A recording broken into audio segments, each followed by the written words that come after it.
ஓம் சதாசிவசமாரம்பாம் சங்கராச்சாரிமத்தியமாம் அஸ்மதாச்சாரியபர்யந்தாம் வந்தே குருபரம்பராம். ஸ்ருதிஸ்மிருதிபுராணானாம் ஆலயம் கருணாலயம் நமாமி பகவத்பாதம் சங்கரம் லோகசங்கரம். சமஸ்தஜனகல்யாணே நிரதம் கருணாமயம் நமாமி சின்மயம் தேவம் சத்குரும் பிரம்மவித்வரம். அறிவோம்.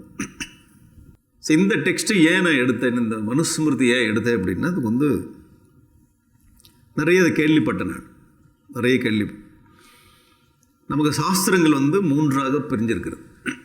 ஸ்ருதி, ஸ்மிருதி, புராணம்.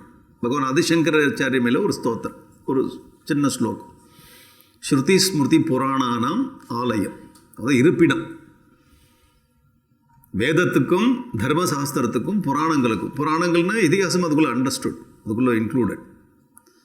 வேத தர்மசாஸ்திர இதிகாச புராணங்களுக்கு இருப்பிடமாகி இருப்பவர் ஸ்ருதி ஸ்மிருதி புராணானம் ஆலயம், கருணாலயம். வெறுமனே இன்டலெக்சுவல் எபிலிட்டி உள்ளவர் மட்டும் இல்லை, ஹார்ட் இருக்கு, கருணை. நம்ம குருதேவம் அது போல தான். பவர்ஃபுல் புத்தி. நிறைய பேருக்கு புத்தி பவர்ஃபுல்லாக இருக்கும், ஹார்ட் ட்ரையாக இருக்கும். ஹார்ட் நிறைய ஃபீலிங்ஸாக இருக்கும், புத்தி துளி இருக்காது. பார்த்துருக்கோம் நிறைய பேர் நம்ம வீட்லேயே. ஹார்ட் நிறைய இருக்கும், ஃபீலிங்ஸ், எமோஷன்ஸ், புத்தி ரெண்டும் சேர்ந்த ஒரு காம்பினேஷன் தான் இட் மேக்ஸ் மாஸ்டர் பீஸ்னு ஒரு குருதேவ். ஹார்ட்டும் இருக்கணும், புத்தியும் இருக்கும். பகவான் ஆதிசங்கராச்சாரிய புத்தி. விஷ்ணு சஹஸ்ரநாமத்துக்கு முதல்ல ஒரு கமெண்ட் எழுதும்போதே ஓவர் நைட், ஒரே நைட்டில் எழுதுகிறார். எவ்வளோ புத்தி சாத்துரியம். அப்போது ஸ்ருதி ஸ்மிருதி புராணானாம் ஆலயம் கருணாலயம். மகாபக்தர், எல்லார் மேலும் கருணை கிருப்பை இருந்தாலே இவ்வளோ டெக்ஸ்ட்லாம் நம்ம கொடுத்துருக்காரு, பாஷ்யங்களாம் எழுதி நம்ம வழிகாட்டி போயிருக்கார். ஒரு மனுஷன் மோட்சம் அடையணும்னா ஆதிசங்கரோட பிடிச்சா போதும், இந்த பாதத்தில் வந்தால் மோட்சம் வந்துட்டு. கர்மம் சொல்லிட்டார், ஞானம் சொல்லிட்டார், எல்லாம் பக்தி சொல்லிட்டார். அப்போ பகவான் ஆதிசங்கராச்சு ஸ்ருதி ஸ்மிருதி புராணம். அப்போ ஸ்ருதின்றது வேதங்கள். பகவான் வேதவியாசருடைய ஒரு எடிட்டட் ஒர்க். அதை கூட ரிஷிகள் கண்டறிந்தார்கள் ஒரு மெடிடேஷனில். வேதவியாசர் அதை கலெக்ட் பண்ணி எடிட் பண்ணி நமக்கு ரிக் யஜு சாம அதர்ண வேதம்னு வேதத்தை கொடுத்துட்டார். அதையும் முழுக்க படித்தவர், எல்லாம் தெரியும். சர்வஜன் நம்ம பகவான் ஆதிசங்கராச்சு சர்வஜன், அதில் மாஸ்டர். அந்த வேதத்தில் சொல்லப்பட்டிருக்கிற விஷயங்கள் எல்லாம் என்னன்னு அவங்க புரியல. அது ஒரு இன்ஸ்ட்ரக்ஷன் ஃபார்மில் கொடுத்தது தர்மசாஸ்திரம், ஸ்மிருதின்னு பேர். இன்ஸ்ட்ரக்ஷன் சொன்னாலும் புரியல, கொஞ்சம் கதையாக சொல்லுங்க. நமக்கு தான் கதை கேட்க ரொம்ப இன்ட்ரெஸ்டிங் ஜாஸ்தியாச்சு. கதை கட்டுறதுலேயும் பெரிய ஆள், கதை சொல்கிறதுலேயும் பெரிய. அது கட்டுறது வேறு, சொல்கிறது வேறு, கேட்குறது வேறு. குறிப்பாக மனுஷர்களுக்கு மூன்றுல இன்ட்ரெஸ்ட் ஜாஸ்தி. அதனால் வேதவியாசர் என்ன பண்ணார்னா கதைகளாக நல்லா சொல்லி வச்சார். கதைகளை சொல்லி கருத்து அதுக்குள்ளே வச்சார். அதான் அங்கே பாயிண்ட். அதே என்ன கருத்து? வேத விஷயங்கள் கருத்து. ஒரு பெரிய குழக்கட்டை பண்ணணும். குழக்கட்டை உப்பு மாவு, உள்ளுக்குள்ளே என்ன போடணும், ஸ்வீட். அதே போல் கதைகளை வச்சு அதுக்குள்ளே விஷயங்களை வச்சிருக்கு, உபனிஷத்து விஷயங்கள். இது நம்முடைய முன்னோர்களுடைய ஒரு ப்ரெசன்டேஷன். அந்த வேதம் எப்படி நமக்கு ஆர்டர் பண்ணுறது, நம்முடைய தர்மசாஸ்திரங்கள் எப்படி ஒரு ஃப்ரெண்டு போல் சொல்கிறது, இதிகாச புராணங்கள் ஒரு கணவன் மனைவிக்கு எப்படி சொல்கிறது போல ஒரு நளினமாக சொல்கிறது. அந்த காலத்து கணவன் மனைவி சொல்லணும். ஒரு மனைவி வரும்போது கணவன் சொல்லும்போது ஏங்கோ என்னங்க, இப்போ இல்லை வேறு ஸ்டைல் நான் சொல்ல உங்களுக்கு தெரியும். அவங்க ரெண்டு பேரும் பேசும்போது ஒரு நளினம் இருக்கணும், ஒரு இது இருக்கும். அது என்னன்னு உங்களுக்கு தெரியும். 3 சாஸ்திரங்களும் 3 விதமாக ப்ரெசென்ட் பண்ணுறது ஒரே விஷயத்தைன்னு சொல்கிறார். வேதங்கள் ப்ரெசென்ட் பண்ணும்போது எப்படி ப்ரெசென்ட், பிரபு சம்ஹிதா, ஒரு லீடர், கிங் எப்படி சொல்லுவார், கிங் ஆர்டர் பண்ணுவார். சத்தியம் வத, தர்மம் சர, மாத்ரு தேவோபாவ, பித்ரு தேவோபாவ, ஆர்டர் பண்ணுறது. ஏன்னு கொஸ்டின் கேட்கக்கூடாது, பிகாஸ் ஆர்டர். ஜிஓ பாஸ் பண்ணிட்டாங்கன்னா you have to obey. Order, order to be obeyed. அப்போ வேதங்களை நம்ம அப்போஸ் பண்ண முடியாது. ஆர்டர் பண்ணுறது பெரிய கிங் ஸ்டைலில், அதோடைய ப்ரெசன்டேஷன் கிங் ஸ்டைலில். இது நமக்கு சில பேருக்கு பிடிக்கும், பல பேருக்கு பிடிக்கும். நீ என்ன எனக்கு ஆர்டர் பண்ணுறது, ஓ பண்ண முடியாது அப்படி ஜென்ரலாகவே. நமக்கு எஞ்சி கேட்டாலே செய்ய மாட்டேது வீட்டில் குழந்தைங்க. ஆர்டர் பண்ணுற நீ சில பேருக்கு பிடிக்கும், சில பேருக்கு பிடிக்காது. அப்போ கொஞ்சம் கீழே இறங்கி எனக்கு தகுந்த மாதிரி சொல்லு, ஃப்ரெண்ட்லியாக சொல்ல, அப்போ தான் நான் எடுத்துக்குவேன். அந்த வேத விஷயங்கள் எல்லாம் பெரியவங்க என்ன பண்ணுறாங்க, படித்து அவங்களுடைய புத்தி சாதுரியத்தினால் எழுதுகிறார்கள். வேதம் revelation, original sound form. Order பண்ணது. அதெல்லாம் அறிந்தவர்கள் என்ன பண்ணுறாங்க, அதை நல்லா ரிஃப்ளெக்ட் பண்ணி சாரத்தை எடுத்து அவரோட புத்தி சாதுரியத்தில் எழுதுகிறார்கள். அதுக்கு பேர் ஸ்மிருதின்னு பேர். ஸ்மிருதிகளை எழுதப்பட்டது ரிஷிகளுடைய வெளிப்பாடு. ரிஷிகளுக்கு வெளிப்பட்டது வேதம், ரிஷிகளின் வெளிப்பாடு ஸ்மிருதி தர்மசாஸ்திரம். அது ரெண்டும் டிஃபரன்ஸ். ஓகே, அறிவு ஓகே. கொஞ்சம் ரியாக்ஷன் கொடுக்கணும், இல்லைன்னா இது போய் சேர்ந்ததா இல்லையான்னு எனக்கு தெரியல. ரிஷிகள் போல நம்ம இருக்க வேண்டாம், நம்ம சாதாரண மனுஷங்களாக இருக்கலாம். ரிஷிகளுக்கு வெளிப்பட்டது வேதம், ரிஷிகளால் வெளிப்படுத்தப்பட்டது. ரிஷிகளால்னா பை தெம் அவர்கள் கம்போஸ் பண்ணப்பட்டது. எதை வச்சு கம்போஸ் பண்ணுறாங்க? வேதங்களை படித்தாங்க, சாரத்தை எடுத்தாங்க, நம்ம எழுதி கொடுத்தாங்க. அது ஃப்ரெண்ட்லியாக சொல்கிறது. அது சுஹ்ருத் சமீதா. சுஹ்ருத்னா ஃப்ரெண்டாக சொல்கிறது. தர்மசாஸ்திரம் ஃப்ரெண்ட்லியாக சொல்லும். நீ ஃப்ரெண்ட்லியாக சொன்ன கூட எனக்கு ஒத்து வராது. நான் ஒரு டைப்பான ஆள், கொஞ்சம் குழஞ்சு சொல்லணும். என்னடா இது, இதுக்கு எப்படி சொல்கிறது? காந்தா சம்ஹிதான்னு பேர். ஓகே, சாஸ்திரங்கள் காவியங்கள் குழஞ்சு கொஞ்சம் சொல்லுது. அது எப்படி சொல்கிறது? யார் எப்படி சொல்கிறது? அது சொல்ல வர விஷயம் என்ன? அது யாருன்னு இதிகாச புராணங்கள் அப்படி சொல்கிறது. கொஞ்சம் வேறு விதமாக தான், இன்னும் கொஞ்சம் ப்ரெசன்டேஷன் டவுன் டு எர்த். எப்படி பாருங்க, ஒரே விஷயத்தை விதவிதமாக சொல்கிறது. உலகத்தில் எங்கேயுமே கிடையாது இந்த மாதிரி சாஸ்திரத்தோட ப்ரெசன்டேஷன். உலகத்தில் எல்லா ரிலீஜியும் எடுத்து பாருங்க, இதை போல் தி பெஸ்ட்டு சனாத்தன ஹிந்து தர்மம் உலகத்துலேயே கிடையாது. நம்ம எல்லாம் அதில் இருக்கோம், அதனால் நம்ம எதில் இருக்கோமோ அது பெஸ்ட்டு. நம்ம ஈகோவை பேஸ் பண்ணி சொல்கிற ஸ்டேட்மெண்ட் இல்லை, அது அப்படி இருக்குது. அதெல்லாம் நம்ம பிறந்திருக்கோம். சில பேர் ஈகோவை பிடிச்சோங்க, எங்கே நான் இருக்கணும் அதான் பெஸ்ட்டு, நான் பிறந்த ஊர் தான் பெஸ்ட்டு, நான் பேசுகிற மொழி தான் பெஸ்ட்டு, நான் ஃபாலோ பண்ணுற ரிலீஜன் தான் பெஸ்ட்டு. ஏன்? அது நான் இருக்கேன் அதனால். அப்போ நீ பெரிய ஆளா? ஆமாம். அகங்காரத்தை பிடிச்சி கொண்டு பெரிய ஆள்னு சொல்கிறதில்ல, அது ஏற்கனவே பெரிய விஷயங்கள். அதில் நம்ம பூர்வஜன்ம புண்ணியத்தினாலும் பிறந்திருக்கும். அப்போ 3 விதமான ப்ரெசன்டேஷன் இருக்குது: ஸ்ருதி, ஸ்மிருதி, புராணம். இது ஸ்ருதி எப்படின்னா பிரகு சம்ஹிதா ஆர்டர், ஸ்மிருதிகள் தர்மசாஸ்திரங்கள் ஃப்ரெண்ட்லியாக சொல்லும், இன்ஸ்ட்ரக்ஷன். அது கொஞ்சம் கதை வடிவில் ரொம்ப இன்ட்ரெஸ்டிங்காக சொல்கிறது புராண இதிகாசம். ஒரே விஷயந்தான் 3 விதமான ப்ரெசன்டேஷன். இது முடிஞ்சது இல்லையா? பகவான் ஆதிசங்கராச்சாரியர் மாஸ்டர், வேதவியாசர் எல்லாம் மாஸ்டர், எல்லாம் தெரிஞ்ச மகாத்மாக்கள். அவருடைய உருவங்களை வச்சு வழிபடணும், உருவ படங்களை வச்சு. அந்த கிரேஸ் நம்ம மூலமாக அவரோட கிரேஸ் நமக்கு நம்ம இது இன்னும் தெளிவாக புரிஞ்சுக்கும். இப்போ வேதங்கள் இருக்கட்டும், அதில் உபனிஷத்துக்கெலாம் இருக்கிறதுல படிச்சிருக்கும். எல்லோரும் வேதாந்த மாணவர்கள் தான். எத்தனை உபனிஷத் படித்த? ஒன்றே ஒன்று. நீ புரிந்து கொண்டாயா? Almost realisation. பட் எங்கள் வீட்டில் என்ன புரிஞ்சிக்க மாட்டுறாங்க. ஸ்ருதி முடிஞ்சிருது, சிரவணம் மரணம் முடிஞ்சது, நிதியாசத்தில் உச்சக்கட்டத்தில் இருக்கேன். சமாதி என்றைக்கோ நாளைக்கோ வந்துடும். வேதாந்தத்தில் தெரியாது. எந்த டாபிக் வேணாலும் சொல்லி நான் டிஸ்கஸ் பண்ணுவேன். புக்கு எழுதலான்னு இருக்கேன். ஆத்தர் யார்? நான் தான். வேறு யார்? வேதாந்தத்து பெரியாள். இதிகாச புராணங்கள் நிறைய படிச்சிருக்கு, நிறைய கதைகள்லாம் தெரியும். கதை தெரியுமா? நானும் கொஞ்சம் சேர்த்து விடுவேன். ஒரு கதை சொல்லுமா நானும் சேர்த்து விடுறேன். கதைகள் இருக்குது, உபனிஷத்து படிச்சு. இப்போ நடுவில் இருக்குது இந்த தர்மசாஸ்திரங்கள். நம்ம சில இடத்துல மிஸ் பண்ணிருக்கு. கோட் ஆஃப் கான்டக்ட், தர்மசாஸ்திரம் கோட் ஆஃப் கான்டக்ட். இது புக் ஆஃப் லா, நம்மளோட மனுஸ்மிருதி. ஓகே, இதில் நிறைய இருக்குது, ஏராளமான ஸ்மிருதிகள் இருக்குது. ரொம்ப பாப்புலர், ரொம்ப நமக்கு பயன்பாட்டில் உள்ளது எது அப்படின்னா மனுஸ்மிருதி ரொம்ப பாப்புலர். இந்த புத்தகத்தை ஏன் எடுக்கப்பட்டது, இதனால் எடுக்கணும்னு எனக்கு என்ன எப்படி தோணுச்சுன்னா, தமிழ்நாட்டில் இந்த புஸ்தகத்தை பீஸாக கட்டிட்டான், கைமா பண்ணிட்டான். அது என்ன, இந்த இதில் போட்டு குத்துவான கத்துவராட்டா மாதிரி போட்டான், நாசம் பண்ணிட்டான். நான் இங்கே காலேஜில் படிக்கிற காலத்தில், ஸ்கூலில் படிக்கல, அங்கங்கே கேட்டிருக்கேன். இந்த கடவுள் இல்லாத கட்சியை சேர்ந்தவங்கள அது அங்கங்கே மனோன்னு கேள்விப்பட்டிருக்கு சின்ன வயசில். அது யாரோ நமக்கு என்ன இருக்குது, சின்ன விளையாடுற வயசில். அப்புறம் காலேஜ் வருஷத்தில் கொஞ்சம் கேள்விப்படுறோம், வேறு ஏதோ கொஞ்சம். இப்போ இந்த ஃபீல்டுக்கு முழுசாக வந்தபோது முழுக்க கேள்விப்பட்டோம். அப்போது இது என்ன, இதை சுற்றின விஷயங்கள்லாம் தேடி பார்க்கும்போது இதில் பெண்களை பற்றி தவறாக பேசப்பட்டிருக்கிறது அப்படின்னா உலகம் பூரா தவறான பிரச்சாரம். அப்புறம் சூத்திரர்கள் அப்படின்னு ஒரு விதமான ஜனங்களை அசிங்கமாக பேசப்பட்டிருக்கிறது. பிராமணர்கள் தூக்கி வைக்கப்பட்டிருக்கிறார்கள். இது 3 விதமாக தான் அடிக்கடி நம்ம கேள்விப்பட்டோம். யார் பேசினாலும் தான் பேசுகிறேன். அப்போ இது பெரிய ஒரு ஸ்மிருதியாக இருக்கிறது. ஸ்ருதி ஸ்மிருதி புராணம் ஆலயம் கருணாலயம்னு அவரை வேறு நம்ம கும்பிட்றோம்.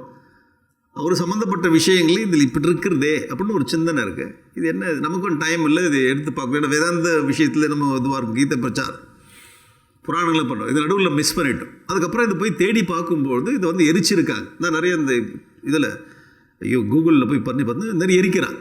அப்போ மனுஸ்மிருதி தகனம் அப்படின்னு ஒரு ப்ரோக்ராமே கண்டக்ட் பண்ணுறோம் அதை எரிக்கிறதுக்கு. அதுக்கப்புறம் நான் ஒரு படம் வந்து ரொம்ப பாதிச்சிடுச்சு. அது என்ன பண்ணால் அந்த மனுஸ்மிருதி புக் இருக்குது, அது மேலே ஒரு ஷூ இருந்தது. அதை நான் கூகுளில் வந்து ஒரு படத்தில் பார்த்தா ப்ரௌஸ் பண்ணி பார்க்கும்போது மனுஸ்மிருதி மேலே ஒரு ஷூ வச்சது. அப்போ அந்தளவுக்கு அவமதிச்சிருக்கான்னு அர்த்தம்.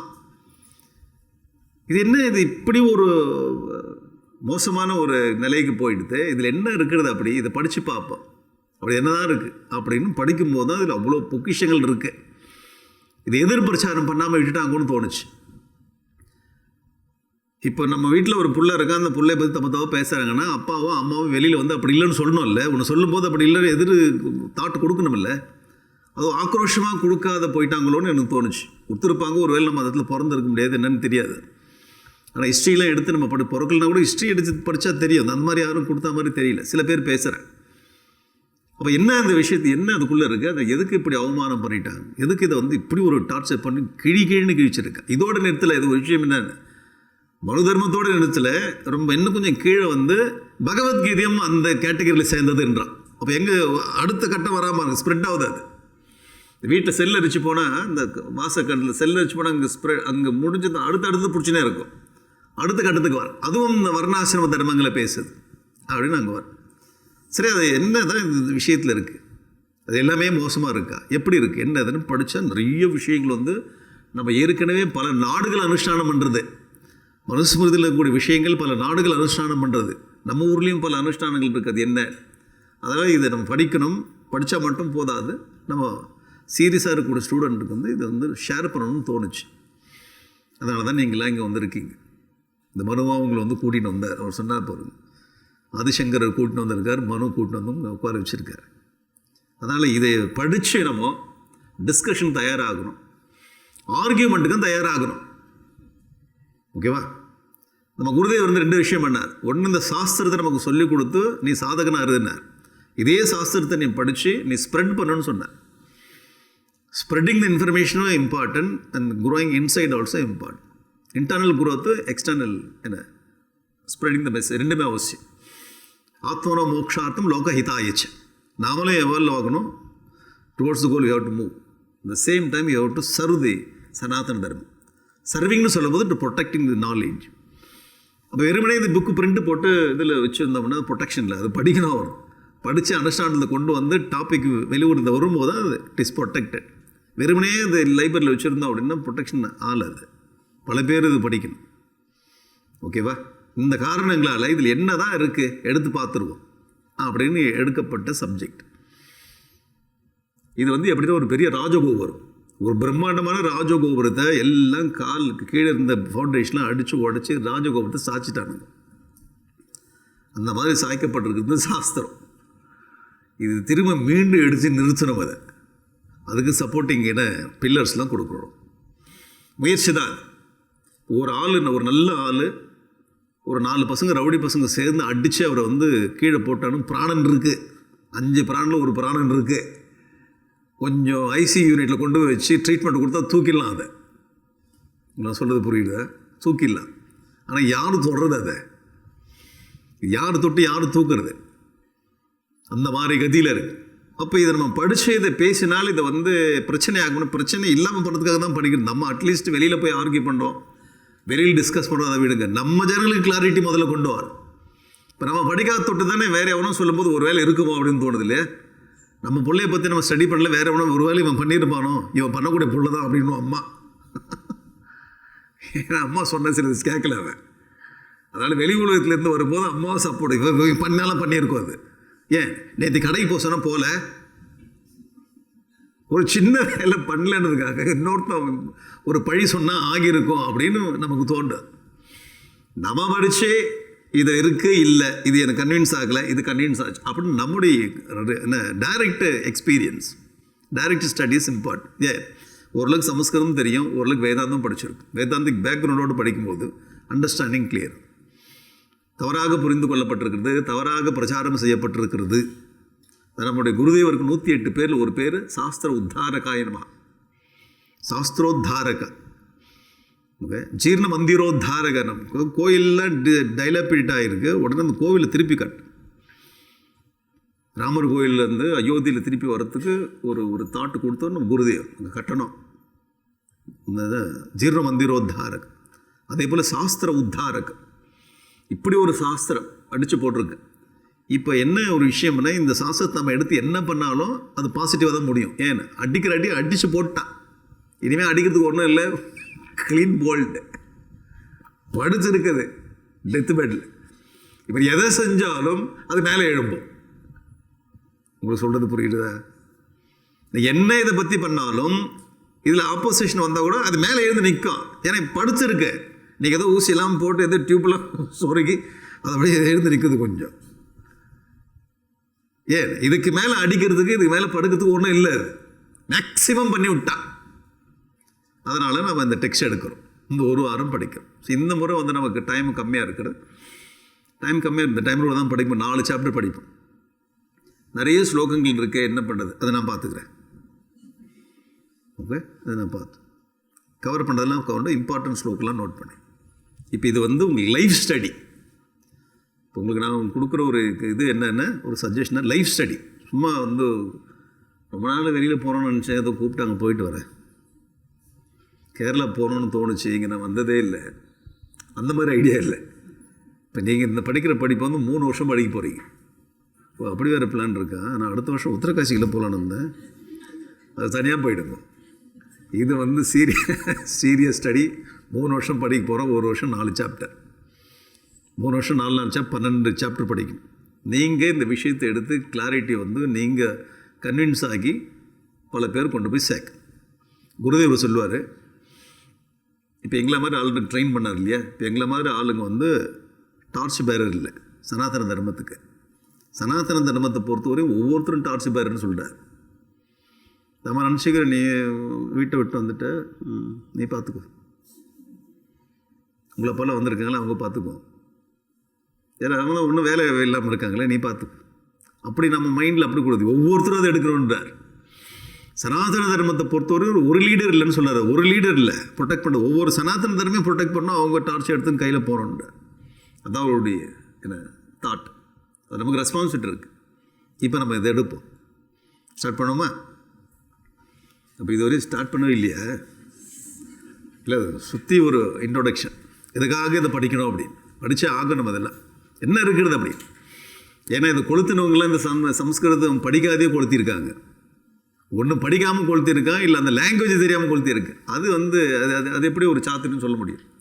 அது புத்திசாலித்தனம்னு சொல்ல முடியும். நீ முதல்ல படி, எல்லாத்தையும் ஆர்குமெண்ட் கொண்டு வா, இந்தந்த காரணங்களால ஏதோ 1-2 கேள்விப்பட்ட அதில் இருக்காமல் ஏன்னா இந்த சாதாரண வழிபோக்குற சொல்கிறது தானே, போகிற போக்கில் ஒரு கமெண்ட் அடிக்கிறது தானே, அது புத்திசாலித்தனம் இல்லை. எல்லாத்தையும் படித்து முடித்து இதை அனலைஸ் பண்ணிவிட்டு therefore I am rejecting it அப்படின்னு சொன்னால் நீ புத்திசாலி. இல்லை போகிற வரதெல்லாம் காதில் கேட்டு அதில் அப்படி இருக்காமல் அது எப்படியாது. அதனால் அது ஒரு சீரியஸ் ஸ்டடி அதில் எடுக்கணும். ஓகேவா? இந்த மனுஸ்மிருதி வந்து மொத்தம் 12 சாப்டர் இருக்குது. மனுஸ்மிருதி எழுதியவர் யார்? மனுஸ்மிருதி சொல்லப்பட்டது. இது பகவான் கிருஷ்ண பரமாத்மா கீதையை சொல்லி அர்ஜுனன் கீதையை கேட்டு வியாசர் எழுதினார். ஆக்சுவலாக எழுதினது பகவான் என்ன விநாயகர். நமக்கு தெரியும் அந்த ஸ்டோரி மகாபாரத்தில். ஆக்சுவலாக எழுதினவர் விநாயகர், அதுக்கு வந்து இன்ஸ்ட்ரக்ஷன் கொடுத்தவர் வியாசர். அப்போ எழுதினவருக்கு அந்த கிரெடிட் போதாது, யார் இன்ஸ்ட்ரக்ஷன் கொடுத்தாரோ அவர். அப்போ ஆத்தர் யாருன்னா விநாயகர் இல்லைங்க, வியாசர் ஆத்தர் பகவத்கீதைக்கு. மகாபாரதம் சொன்னது யார்? ஹோல் மகாபாரதம் சொன்னது ஜனமேஜய். வைஷம்பாயன ரிஷி ஜனமேஜன்னு சொன்னால் அதுக்குள்ளே கிருஷ்ண பரமாத்மா அர்ஜுனன் சொன்னால் இதில் ரொம்ப கிளியராக இருக்குது நமக்கு. ஏன்னா சமீபத்தில் நடந்தது, 5000 வருஷத்துக்கு முன்னாடி கிளியர். ராமாயணத்தை எழுதியவர் யாருன்னா வால்மீகி மகரிஷி, கிளியர். வால்மீகி வந்து சில கேள்விகளை கேட்டார் நாரத முனிவர்கிட்ட. நாரத முனிவர் சொன்னார், இப்படிப்பட்ட ஒரு மனிதன் வாழ்ந்து கொண்டிருக்கிறான், கோன்வஸ் மீன்ஸ் சாம்பிரதம் லோகே, இன்றைய காலகட்டத்தில் வாழ்ந்துட்டுருக்கான், எழுந்துட்டுருக்கான். அவன் பேர் ராமன். அவர் ராமரை பற்றி நாரதர் சொல்லும் வால்மீகி எழுதினார். இதை அவருடைய ராமருடைய புத்தருக்கு சொல்லிக் கொடுத்தார் லவகுஷர். இப்போ இந்த மனுஸ்மிருதி எழுதியவர் யார் கேள்வி வரும் இல்லையா? ஒரு டெக்ஸ்ட் வரும்போது, ஏன்னா நமக்கு அப்படி தான் எக்ஸ்போஸ் ஆகிருக்கு. முதல்ல எழுதுங்களுக்கு யாருன்னு சொல்லுங்கள். இது எழுதியவர் யார் அப்படின்னு ஒரு இன்ஸ்ட்ரக்ஷன் இங்கே காணும். ஆனால் சொல்லியது யார் அப்படின்னா மனு, ஸ்வயம்பு மனு. மொத்தம் 14 மனுக்களில் ஸ்வயம்பு மனு தான் முதல்ல ஆரம்பத்தில் அந்த மனு. இப்போ நம்முடைய மனு வைவஸ்வத மனு. ஸ்வயம்பு மனு இதை சொன்னார், அவரிடம் வெளிப்பட்டது. அந்த காலத்தில் நோட்ஸ் எடுக்கிறது இப்படியே அப்படி இல்லை, அவங்க சொன்னது அப்படியே மனசில் வாங்கிக்கிறார். அதனால் இது எழுதப்பட்டது. இப்போ நம்ம காலத்துக்குள்ளே எழுதப்பட்டது. இப்போ இன்னும் அடுத்த கட்டத்தில் எழுதப்பட்டது யாருன்னா, இது யார் காப்பி பண்ணா, யார் ரெக்கார்ட் பண்ணான்னு கேட்பாங்க. ஏன்னா சமூகம் மாறிக்கொண்டே இருக்கிறது இல்லையா? அப்போ எழுதுகிற ஸ்டைலே போயிடுது. யார் இதை ரெக்கார்ட் பண்ணா அப்படி தான் கேட்பான் இனிமேல் வரக்கூடிய காலத்தில். அப்போ யார் இது சொன்னார்? மனு, சுயம்பு மனு இது சொன்னார். யாருக்கு சொன்னார், எப்படி வந்தது அப்படின்னு இந்த மனுஸ்மிருதியில் ஃபஸ்ட்டு சாப்டர்லேயே சொல்கிறது. அதனால் அந்த டாபிக் போக வேண்டும், அது படிக்க வரும். இதில் மொத்தம் 12 சாப்டர்ஸ் இருக்குது. ஸ்லோகம் கிட்டத்தட்ட 2684 ஸ்லோகம், ரொம்ப கம்மி தான். 2684 ஸ்லோகம், அவ்வளோதான். நமக்கு 2 வச்சுக்கணும். இப்போ எப்படி ஞாபகம் சார்? 2 ஓகே, 4 நம்பர் 2, 4, 6, 8 அப்படி ஞாபகம் வச்சுக்கலாம். நம்ம கார் நம்பர் ஞாபகம் வச்சுக்கிற மாதிரி சில ஃபோன் நம்பர் ஞாபகம் வச்சுக்கணும். 2, 4 திருப்பிங்க 6, 8 அப்படி ஞாபகம் வச்சுக்கலாம், ஈஸி. ஸோ 2, 4, 6, 8 அப்படி சொல்லக்கூடாது. 2684 தான் சொல்லணும். யாராவது கேட்டால் எவ்வளோ இதில் 2, 4, 6, 8 அப்படி சுலபமாக அது நிறைய விஷயம் நமக்கு ஞாபகம் மறந்து இப்போ. அதனால் இந்த ஷார்ட்கட் 12 அத்தியாயங்கள். கீதையில் 18 அத்தியாயங்கள், 12 அத்தியாயம், 4 அத்தியாயம். சுயம்பு மனு இது சுயம்பு மனு brought it out. அவர் ஒரு ரிஷி.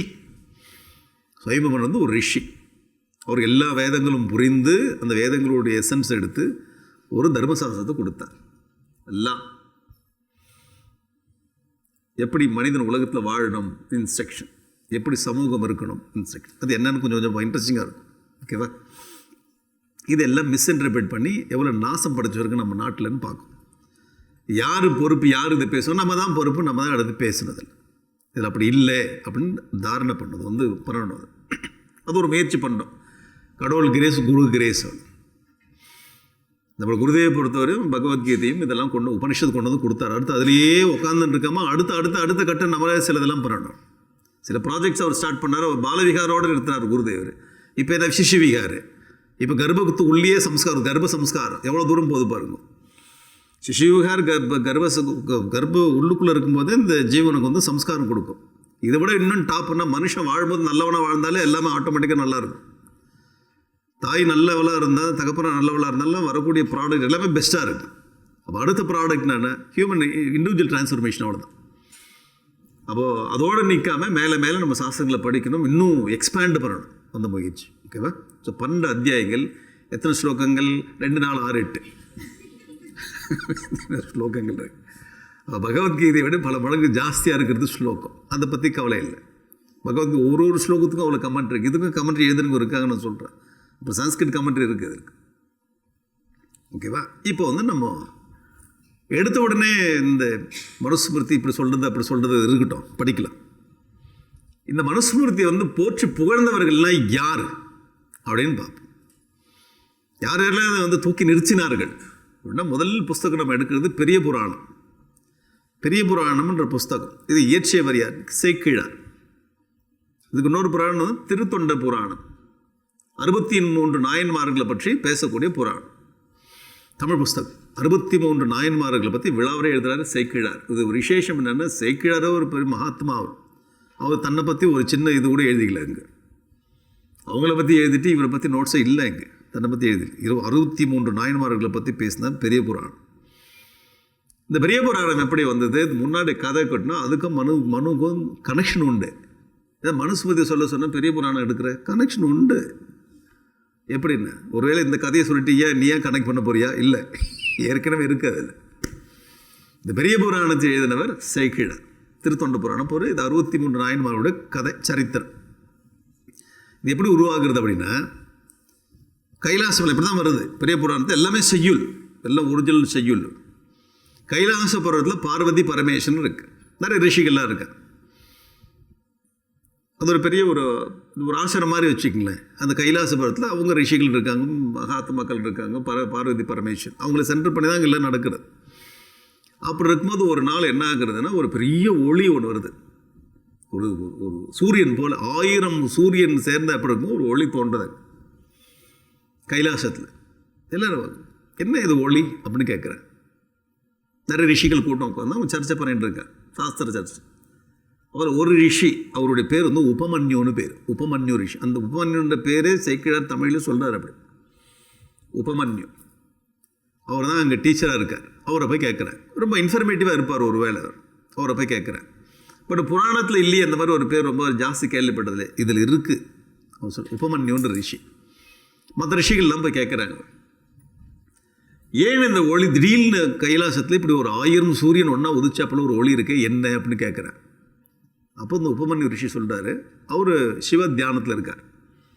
சிவ தியானத்தில் இருந்தால் அவருக்கு சிலதெல்லாம் ஸ்புரணமாகும். இது சுந்தரமூர்த்தி நாயனார் வந்து இப்போ கைலாசத்துக்கு திரும்பி வந்தாரும் சொல்கிறார்.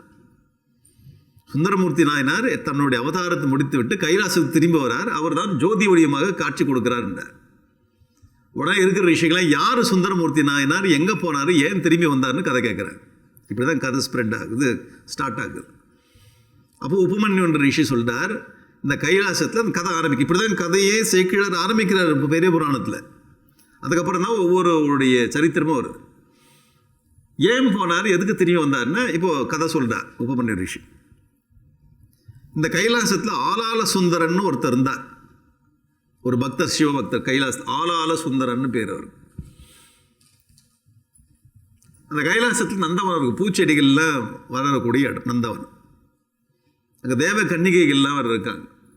கைலாசம் ஒரு பெரிய ஒரு இடம், ஒரு பெரிய சிட்டி மாதிரி வச்சுக்கிங்கள, ஒரு டவுன் மாதிரி வச்சுக்க, சரி வில்லேஜ் மாதிரி கூட வச்சுக்க, எல்லாம் வர வாழ்ந்துருக்கு. அந்த நந்தவனத்தில் சிவ பூஜைக்கு பூ கொண்டு வரதுக்காக 2 பேர் போகிறாங்க. 2 தேவ கன்னிகைகள் போகிறாங்க. கமலினி அனந்திதான்னு 2 பேர் பேர் உள்பட சொல்கிறார். கமலினி அனந்திதா, அனிந்திதா. நிந்திதா அப்படின்னா ஒரு அநிந்தித்தான நிந்தனை இல்லாதவள், எந்த விதமான ஒரு கெட்ட வார்த்தைகள் அவளை பற்றி சொல்ல முடியாது. அநிந்தித்தானவள், அழகான பேர். கமலினியும் லோட்டஸ் 2 பேர் போகிறார். 2 பேர் பூ பறிச்சுட்டு இருக்கும்போது அங்கே ஆலால சுந்தரரும் போகிறார். போகிறவர் அவர் வேறு பக்கம் தானே பூ பறிக்கணும். நீங்கள் சிரிக்கிறீங்க, உங்களுக்கு என்ன ஆச்சுன்னு தெரியுது. உங்கள் டிபார்ட்மெண்ட்டு வேறு, அங்கே போய் பூ பறிக்கிறது. இவங்க 2 பேர் டிபார்ட்மெண்ட்டுக்கு. நீங்கள் எங்கே வந்த? சும்மா வந்தேன். எதுக்கு சும்மா வந்தேன்? சும்மா வந்தேன்னா சும்மா தான் வந்தேன். உடனே இந்த நியூஸ் பரமேஸ்வரனுக்கு இப்போ சிவபெருமான் எடுத்தவொடனே டாப் லீடருக்கே போயிடுது. அங்கே ஒரு சூப்பர்வைசர் இல்லையோ இல்லை ஹைரார்க்கி இல்லையோ தெரியல. இந்த இன்ஃபர்மேஷன் சிவபெருமான் போகிறது, இந்த மாதிரி உங்கள் ஆள் ஒருத்தர் தேவையில்லாமல் இந்த இடத்துல போய் பூ பறிக்கிறார், பூ பறிச்சது குற்றமா? உடனே சிவபெருமான் சொல்கிறார், உனக்கு மனசில் வந்து விருத்திகள் வேறு வந்துடுது, இந்த பெண்களுக்கு விருத்தி வேறு வந்துடுது. இந்த மாதிரி விருத்தி இருந்தால் இந்த லோகத்தில் வாழ முடியாது. இதுக்குன்னு ஒரு லோகம் இருக்குது, என்னோட மனுஷலோகோடு. மனுஷலோகத்தில் தான் இந்த மாதிரி விருத்தி உள்ள மனிதர்கள் வாழ முடியும். நீ போ, கீழே போய், அதுவும் தென்பகுதிக்கு போ, அதுவும் தென்னாடுடைய சிவனே போற்றி தமிழ்நாட்டுக்கு போன்னு சொல்லிட்டார். ஒருவேளை நாம் எல்லாரும் கைலாசத்து வீழ்ந்தவங்களும் தெரியாது. திரும்பி நம்ம ஜோதிமயமாக போனால் ஒரு வேளை என்ன கதை இருக்கும். ஆனால் நம்ம வாழ்க்கையை பார்த்தா அந்த மாதிரி கதை இருக்கிற படி தோணலை. இல்லை, ஏதாவது ரொம்ப ஒரு ஸ்பெஷலாக பண்ணதான் இப்படி தோணும். கண்டிப்பாக நம்மளாம் கைலாசம் வந்த மாதிரி தோணலை. வேறு ஏதோ உலகமாக இருக்கும், வேறு எங்கே நரகலோகமாக இருக்கும். நம்ம வாழ்கிற வாழ்க்கை ஸ்டைலு கந்தரலோகமாக இருக்கும். ஏன் அடிக்கடி பாடுவேன் நானே, எங்கள் பாத்ரூமில் பாடு, நானே டான்ஸ் ஆடுவேன். ஏன் யாரும் இல்லாத நேரத்தில் நான் டான்ஸ் ஆடுவேன். ஸோ நான் டான்ஸ் ஆடுவேன், நான் பாடுவேன். இப்போ வேறு ஒரு லோகத்தில் வந்திருக்கல, நம்மள சாமானியமான ஜீவர்கள். இதெல்லாம் பெரிய பெரிய மகாத்மாக்கு ஏதோ ஒரு காரணம் இருக்கும். இந்த மாதிரியான ஏரியாவில் இந்த மாதிரி சிந்தனை உள்ள ஆட்கள் இருக்கக்கூடாது. ஓடு, 3 பேர் ஓடும், 3 பேர் அனுப்புகிறார். இது வந்து சிவசங்கல்பம். சாதாரணமாக இந்த மாதிரி அவங்களுக்கு விருத்தியம் வராது. இது ஏதோ வந்ததுன்னா சிவசங்கல்பம். இப்போ வெளி அதுவும் தமிழ்நாடுக்கு இப்போ குறிப்பாக, அதுவும் திருவாரூருக்கு போனேன். இப்போ புரியுதா? திருவாரூரில் பிறந்தால் ஏன் முக்தியின் சிவபெருமானோட சிந்தனை இருந்த ஊர். திருவாரூரில் பிறந்தாலே முக்தியா, பல முக்தி ஸ்தலங்கள் இருக்கு. திருவண்ணாமலை நினச்சா முக்தி, ஒவ்வொரு காசியில் வந்து செத்து போனால் முக்தி. இதுக்காக எல்லாத்தையும் பண்ணிவிட்டு காசியில் போவோம் சாகிறதுக்காக. இருக்கிறவங்களாம் சாகடிச்சிட்டு ஃபேமிலிக்குள்ள காசிலேயே கடைசி காலத்தில் அங்கே போய் செத்தா முக்தி, வழியிலே செத்துருவோம். என்ன பண்ண பாவங்கள் எப்படி இருக்குது இது பாருங்கள், கால்குலேஷன் எப்படி எல்லாத்தையும் பண்ணிட்டு தான் காசியில் போய் செத்தா முக்தியா. இது எங்கே இப்போ புராண இதிகாசம் படிக்கும்போது கேள்விப்பட்டு வச்சுட்டு இருக்கு இந்த பாயிண்ட். அது அப்படி எல்லாருக்கும் அங்கே சாவு வராது. விசேஷமான ஸ்தலங்கள் திருவாரூர் போ, தென்னாட்டு பக்கம் போ, திருவாரூர் பக்கமோ அங்கே வாழ் அமைச்சிட்டேன். எல்லாம் அவங்களெல்லாம் கீழே ஒரு கேங் இறங்கி வருது. இந்த 3 பேர் ஒரு கட்டத்தில். இதெல்லாம் எப்போ ஏற்படுதுன்னா கிட்டத்தட்ட 9ஆம் நூற்றாண்டில், அவருடைய 8ஆம் நூற்றாண்டில். ஏன்னா 6th 7th செஞ்சுரியில் வந்து அந்த 63 பேரும் வாழ்ந்துட்டு போயிடுறாங்க. 63 பேரும் வாழ்ந்து போனதுக்கப்புறம் யாரோ ஒருத்தர் போய் கம்பைல் பண்ணி அதை கன்சாலிடேட் பண்ணி எழுதலாம். அதுக்காக அந்த சங்கல்பம் அவருக்கு மனசில் மாறி இப்படி அனுப்புகிறாரு. சிவசங்கல்பம் நமக்கு என்ன தெரியும், யாருக்கு எந்த சங்கல்பம் மனசுக்குள்ளே வருது. அதனால் இப்போ அப்படின்னு அனுப்புகிறாரு. அவர் கீழே இறங்கி வர, அவர் தான் சுந்தரமூர்த்தி சுவாமிகள். அந்த 2 பேர் கீழே வந்தாங்களோ, ஒருத்தர் பறவை நாச்சியார், ஒருத்தர் சங்கிலி நாச்சியார்னு பேர் பாருங்க எப்படி இருக்கு. பறவை நாச்சியார், சங்கிலி நாச்சியார் 2 பேரும் கீழே வரும். ஸோ இது அப்படியே வாழ்க்கை வாழ்கிறாங்க. இவங்க 2 பேரும் திருமணம் செஞ்சுக்கிறாரு. அதுக்கப்புறம் வாழ்க்கை நடத்துகிறார். இது சாதாரணமாக மனுஷன் குடும்ப வாழ்க்கை மாதிரி இல்லை. அங்கேருந்து வந்தவங்க இங்கே சேரணும், எல்லாம் சேர்ந்து எல்லாம் சிவபக்தியை செய்தார்கள். சாதாரண வாழ்க்கையில் இப்போ ராமகிருஷ்ண பரமேஸ்வரம், சாரதா தெய்வம் வாழ்ந்தார்கள். சாதாரண வாழ்க்கை இல்லை, அது தெய்வீகமான வாழ்க்கை. அவருடைய சரித்திரம் பார்க்கும்போது தெரியும் எப்படி வாழ்ந்தார்கள். ஸோ அங்கேருந்து வந்தவர்கள் ஒரு காரியத்துக்காக, தெய்வ காரியத்துக்காக கீழே இறங்கி வரதுக்கு ஒரு காரணம் இருக்கணும் இல்லையா? காரணமே இல்லாமல் சுந்தரா நீ போ, கமலினி அணிந்தித்தா நீங்கள் போங்க, ஏன் நாங்கள் பூ தானே பறித்தோம், ஏன் பூ பறிச்சதுனால வெளில போங்கன்னு எப்படி சொல்ல முடியும்? ஒரு காரணம் இருக்கணும். இந்த காரணத்தினால கீழே வந்தார்கள். கீழே வந்ததுக்கு என்ன காரணம்? இங்கே பெரிய பாடுகள்லாம் பாட்டு வந்து பக்தியை வந்து நிலைநாட்டுறோம். அதனால் பெரிய தெய்வீக காரியத்துக்காக வந்துட்டார். இவர் சுந்தரமூர்த்தி சுவாமிகள் இங்கே வந்து ஒரு கவிதை ஒன்று எழுதுகிறார், ஒரு பாட்டு. திருத்தொண்ட தொகைன்னு பேர். அது திருத்தொண்ட தொகை. அதுதான் சேக்கிழார் இந்த புராணம் எழுதுறதுக்கு காரணமாக அமைஞ்சது. அந்த 60 நாயன்மார்களை பற்றி பேசுகிறார். 60 நாயன்மார்களை பற்றி தான் அவர் பேசியிருக்காரு. 60 நாயன்மார்களை பற்றி ஒரு கவிதை பண்ணுறார், ஒரு கிருத்தி. அது திருத்தொண்டர் தொகைன்னு பேர். அப்போ 61வது யாருன்னா சுந்தரமூர்த்தி சுவாமிகள். 62, 63 சுந்தரமூர்த்தி சுவாமிகளுடைய அப்பா, சுந்தரமூர்த்தி சுவாமிகள் அம்மா. இந்த 3 பேரும் சேர்த்து 63 கம்போஸ் பண்ணுறாரு சேக்கிழார் சுவாமிகள். அப்போ எழுதினவர் சுந்தரமூர்த்தி சுவாமிகள் தன் பேர் எழுதிக்கல. அவர் 60 பேரை பற்றி மட்டும்தான் எழுதினார். சேக்கிழார் வந்தார். அவர் வந்து சுந்தரமூர்த்தி சுவாமிகளை அம்மா அப்பாவை சேர்த்து 63 நாயன்மார்களே வடிவ வச்சு சேக்கிழார். இப்படி இந்த கதை இதில் வந்து புண்ணியமான சரித்திரம் இது நடந்ததா? ரைட். இந்த சேக்கிழார் எங்கே இருந்தார்னா சோழ நாட்டில் வாழ்ந்தார். அப்போ 8ஆம் நூற்றாண்டு சோழனார், குலோத்துங்க சோழனுடைய அமைச்சர். அமைச்சர் அப்படின்னா எப்படிப்பட்ட ஒரு அட்மினிஸ்ட்ரேஷன் கெப்பாசிட்டி இருக்கணும் அந்த காலத்தில். அந்த நாட்டை ஆட்சி பண்ணக்கூடிய அரசனுக்கு அமைச்சராக இருந்தார் சேக்கிழார். அவர் புலமையும் இருந்தது, தமிழ் புலமையும் இருந்தது, பக்தியும் இருந்தது. இப்போ நம்ம சேக்கிழார் சொல்லும்போது ஒரு பக்தர் அப்படி இல்லை, அவர் பெரிய அட்மினிஸ்ட்ரேட்டர். அட்மினிஸ்ட்ரேஷன் சொல்லும்போது பன்முகத்தன்மை இருக்கணும், சமூகத்தில் எல்லாமே தெரியணும், புத்தி சாதுரியம் இருக்கணும், ஹிதயம் இருக்கணும், ரூல்ஸ் அண்ட் ரெகுலேஷன் தெரியணும், நிறைய கலாச்சாரம் தெரியணும், பல விஷயங்கள் தெரிஞ்சுக்கிட்டு தான் அமைச்சராக இருக்குது அந்த காலத்தில். இந்த காலத்தில் குவாலிஃபிகேஷனே வேணாம். இது வேறு காலத்தில் நம்ம வாழ்கிறோம். அந்த காலத்தில் வந்து அப்படிப்பட்டவர் சேக்கிழார், குலோத்துங்க சோழனுக்கு அமைச்சராக. இவர் எதுக்கு இது எழுதினார்னு இந்த குலோத்துங்க சோழன்றப்ப இது அது ஒரு கதை. நீங்கள் இன்ட்ரோடக்ஷனே ஒரு நாள் ஆகிடும், பரவாயில்ல. இந்த குலோத்துங்க சோழன் சீவக சிந்தாமணி ஒரு புஸ்தகம் படித்தான். சீவக சிந்தாமணின்னு ஒரு புஸ்தகம். இந்த பையன் 50 காப்பியங்களும் ஒரு காப்பி. சீவக சிந்தாமணி வந்து ஒரு காதல் கவிதை, லவ் ஸ்டோரி. இதே பர்சனுக்கு ஐயோ நீ ராஜா அட்மினிஸ்ட்ரேட் பண்ண இது என்ன வேலை? அந்த காலத்தில் மூவி இல்லை, யூடியூப் இல்லை, அதனால் அதை பர்சன் உட்காந்துருந்தார். மைண்டு பூரா அதில் போயிட்டு அட்மினிஸ்ட்ரேஷனில் இவருக்கு மனசு இல்லை, எல்லாமே அப்படியே தொஞ்சு போயிருக்கு, டிசிஷன் எடுக்க முடியல. எல்லாரும் வந்து இவர் கேட்குறாரு, சேக்கிழார் நீங்கள் தானே அமைச்சர், நீங்கள் போய் சொல்லுங்க. இவர் என்னை விட பெரிய பொசிஷனில் இருக்காரு, சொன்னால் என்ன கோவம் ஒரு இது பல நேரத்தில் நடக்கிறதில்ல. நமக்கு மேலே பொசிஷனில் இருக்கிறவங்க ஏதாச்சும் பண்ணும்போது எப்படி சொல்கிறதுன்னு நிறைய யோசிப்போம். நம்ம சேக்கிழாருக்கு என்ன பண்ணுறதுன்னு புரியல. அப்போ நைஸாக வராரு, இந்த மாதிரி கதையை படிக்கிறதோட இந்த மாதிரி கதையை படிங்கன்னு டைவர்ட் பண்ணுறார். இந்த கதையை படிச்சுன்னா மனசு கெட்டு போயிடும், புத்தி புத்தி மழுங்கி போயிடும். டிவி பார்த்து பார்த்து பார்த்து பார்த்து டிவி சீரியல் பார்த்து பார்த்து பார்த்து அப்படி இருந்தால் நீ இப்படி ஆகிட்ட. எப்பவுமே சிரிச்சுன்னு இருக்கிற நீ எப்பவுமே அழ ஆரம்பிச்சிட்ட. என்ன ரீசன்? டிவி பார்த்து. சீரியல், ஒவ்வொரு சீரியலும் ஒரு சோக கதை, அசிங்கமான கதை இல்லை, அதெல்லாம் தூக்கி போடணும். சீவக சிந்தாமணி மாதிரி தான் இதெல்லாம் தூக்கி போட்டு நல்ல கதைகளை சொல்கிறேன்னு சில கதைகளை ஆரம்பிக்கிறார். ஆரம்பித்து சொல்லி இவர் இந்த திருத்தொண்ட தொகை இருக்க அந்த 60 நாயன்மாரோட கதையும் சொல்கிறார். அப்போ இவர் ரொம்ப அட்ராக்ட் ஆகிறார். குலோத்துங்க இது இவ்வளோ நல்லா இருக்கேன், ஒரு டேஸ்ட் வருது. அது ஈஸ்வர சங்கல்ப், அவனருளாலே டேஸ்ட் வந்துடுது. இந்த சிவக சிங் தானே அல்பமான டெக்ஸ்ட் தூக்கி போட்டு இது பின்னாடி வர்றார். அப்போது சேக்கிழார் சொல்கிறார், நீ இது இவருடைய கதை இதே இன்ட்ரெஸ்டிங்காக இருக்கு, நீ இவருடைய கதைகளை ஒரு பெரிய புஸ்தகமாக பண்ணுன்னா அந்த சோழ நாட்டு ராஜா சோழன் சொல்கிறார். அப்போ இவருக்கு ஒரு தாட் வந்து சரி இதை எடுக்கலாம்னு சுந்தரமூர்த்தி சுவாமியுடைய அந்த ஒரு திருத்தொண்ட தொகை இருக்குது, அதை எடுத்துக்கிறார்.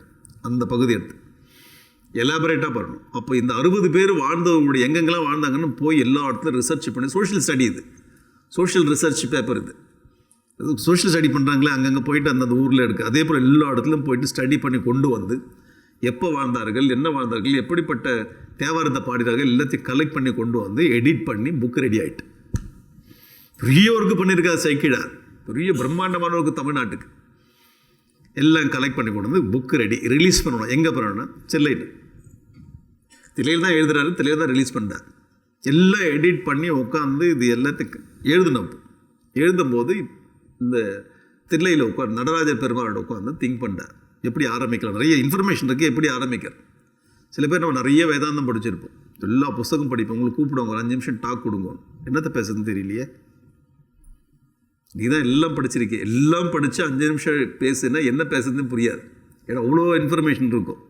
இவ்வளோ இன்ஃபர்மேஷன் எப்படி ஆரம்பிக்கிறது? அங்கே நடராஜர் பெருமான் கொடுக்குற உலகலாம் அப்படின்னு ஆரம்பித்து கொடுக்குறார். உலகலாம்னு ஒரு சிவனுடைய சவுண்டு காலுக்கு தமிழ் பேசியிருக்காரு சிவன். உலகலாம்னு ஆரம்பித்து முடிக்கும் போது உலகலாம்னு முடிக்கிறார். அந்த புத்தகத்தில் ஒரு அழகு, பெரிய புராணத்தில் ஆரம்பிக்கிற வார்த்தை உலகலாம், முடிகிற வார்த்தை உலகலாம். முடிச்சிட்டார். 1 வருஷம் இந்த கதையாக சொல்கிறார். எழுதி முடித்து இந்த அனபாய சோழனுக்கு கதையாக சொல்லி, அனபாய சோழன் இந்த இவரையும் பெரிய புராணத்தையும் பட்டத்து யானை மேலே உட்கார ஊர்வலமாக கொண்டு வர்றார். இது பெரிய ப்ரோக்ராம் பண்ணியிருக்காங்க அந்த காலத்தில். இது இன்னைய காலம் வரையும் இவ்வளோ புகழோடு இருக்கார் சேக்கிழார் பெருமான். இவ்வளோ புகழோடு இருக்கிறது பெரிய புராணம். இதாச்சா இந்த புஸ்தகத்தில் வந்துட்டு பாயிண்ட் வந்துடுது. இப்போ எதனால் எழுதினார், யாருக்கு இதை சொன்னார், இப்போ கைலாசனுடைய கதை என்ன எல்லாம் சொல்கிறேன். இந்த சேக்கிழார் எழுதும்போது முதல் கதை இதுவரையும் இதனுடைய இன்ட்ரோடக்ஷன் கதை. இப்போ கதைக்கு மேலே கதை போயிருந்துருக்கு, இன்ட்ரோடக்ஷனை போகிறான். இதுக்கு முன்னாடி ஒரு இன்ட்ரோடக்ஷன் சொன்ன ஸ்ருதி புராணம். இப்போ இன்ட்ரோடக்ஷன் கதை வந்து பெரிய புராணம். இதுக்குள்ளே இன்னொரு எல்லா கதையும் சொல்லிட்டு இப்போ தான் இன்ட்ரோடியூஸ் ஆகிறது, இப்போ தான் இன்ட்ரோடியூஸ் என்ன அர்த்தம்னா அவ்வளோ லேயர் இருக்குன்னு அர்த்தம். அவ்வளோ லேயர் இருக்கு. சேக்கிழார் பெருமான் எப்படி எழுதினார்னு பார்த்து இப்போ கதைக்குள்ளே போகும். இந்த கதை அந்த புராணம் எப்படி ஆரம்பிக்கிறது? இந்த பெரிய புராணம்னா திருவாரூர்னு ஒரு ஊர். இதை திருவாரூர் பற்றி பேசுகிற ஃபஸ்ட்டு எடுத்த உடனே திருவாரூர்னு ஒரு ஊர். அங்கே சிவபெருமான் நடந்து கொண்டிருக்கிறார், நடனம் ஆடிக்கொண்டிருக்கிறார். அவருடைய ப்ரெசன்ஸ் அவ்வளோ ரொம்ப ஜாஸ்தியாக இருக்குது திருவாரூரில். அந்த திருவாரூரில் வாழ்ந்தவர் இது சுந்தரமூர்த்தி சுவாமிகள். அது எப்படிப்பட்ட திருவாரூர்னு கதை வருது.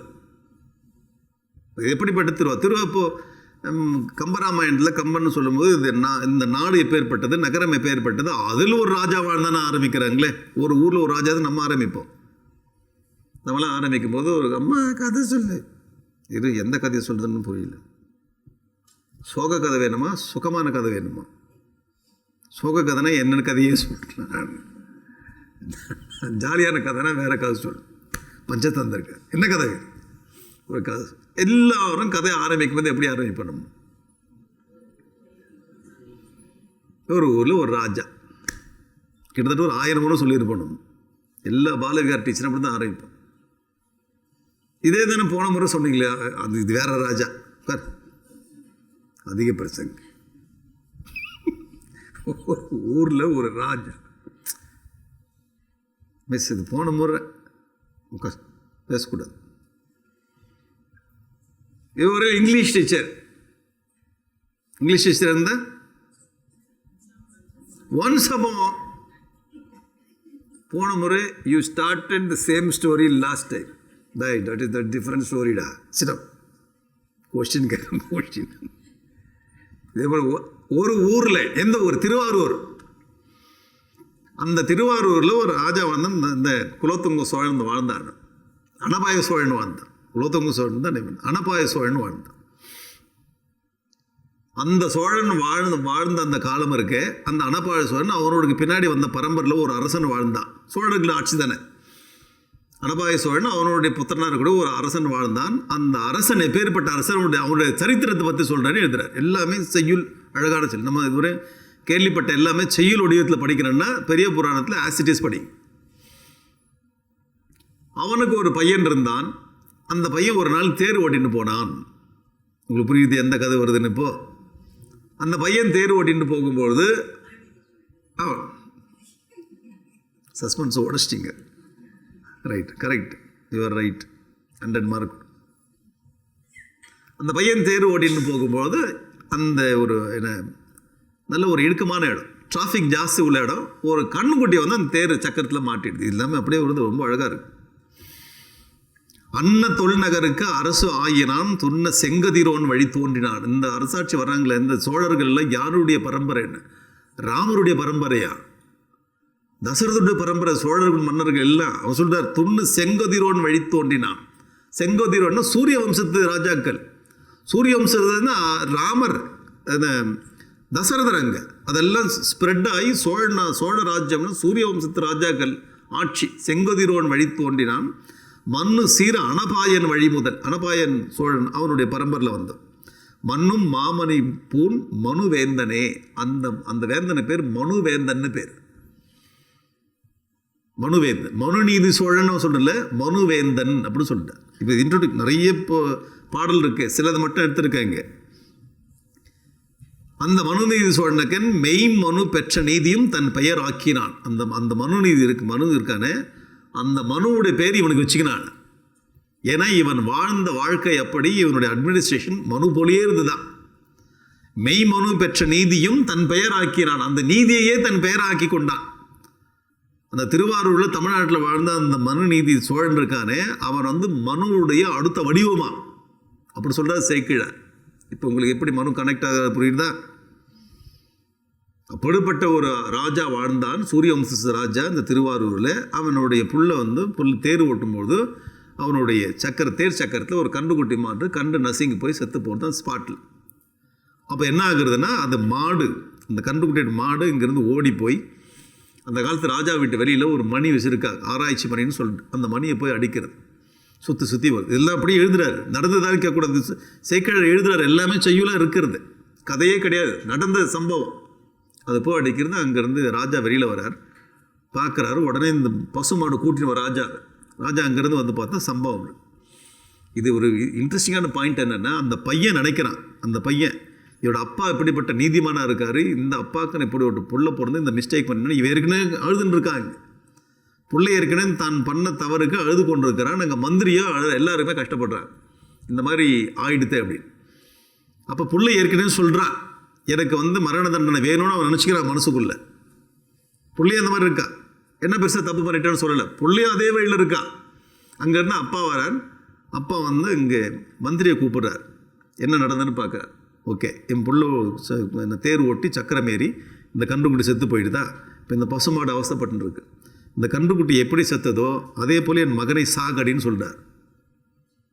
எங்கேயாச்சும் கேள்விப்பட்டிருக்குமோன்னு பாருங்க, சிந்தனையே பண்ண முடியாது. சொல்கிறார், அவ்வண்ணம் தொழுதுரைத்த அமைச்சர்களை முகம் நோக்கி மெய்வண்ணம் தெரிந்து உணர்ந்த மனு என்னும் விரல் வேந்தம். மனு என்று பெயருடைய வேந்தன்.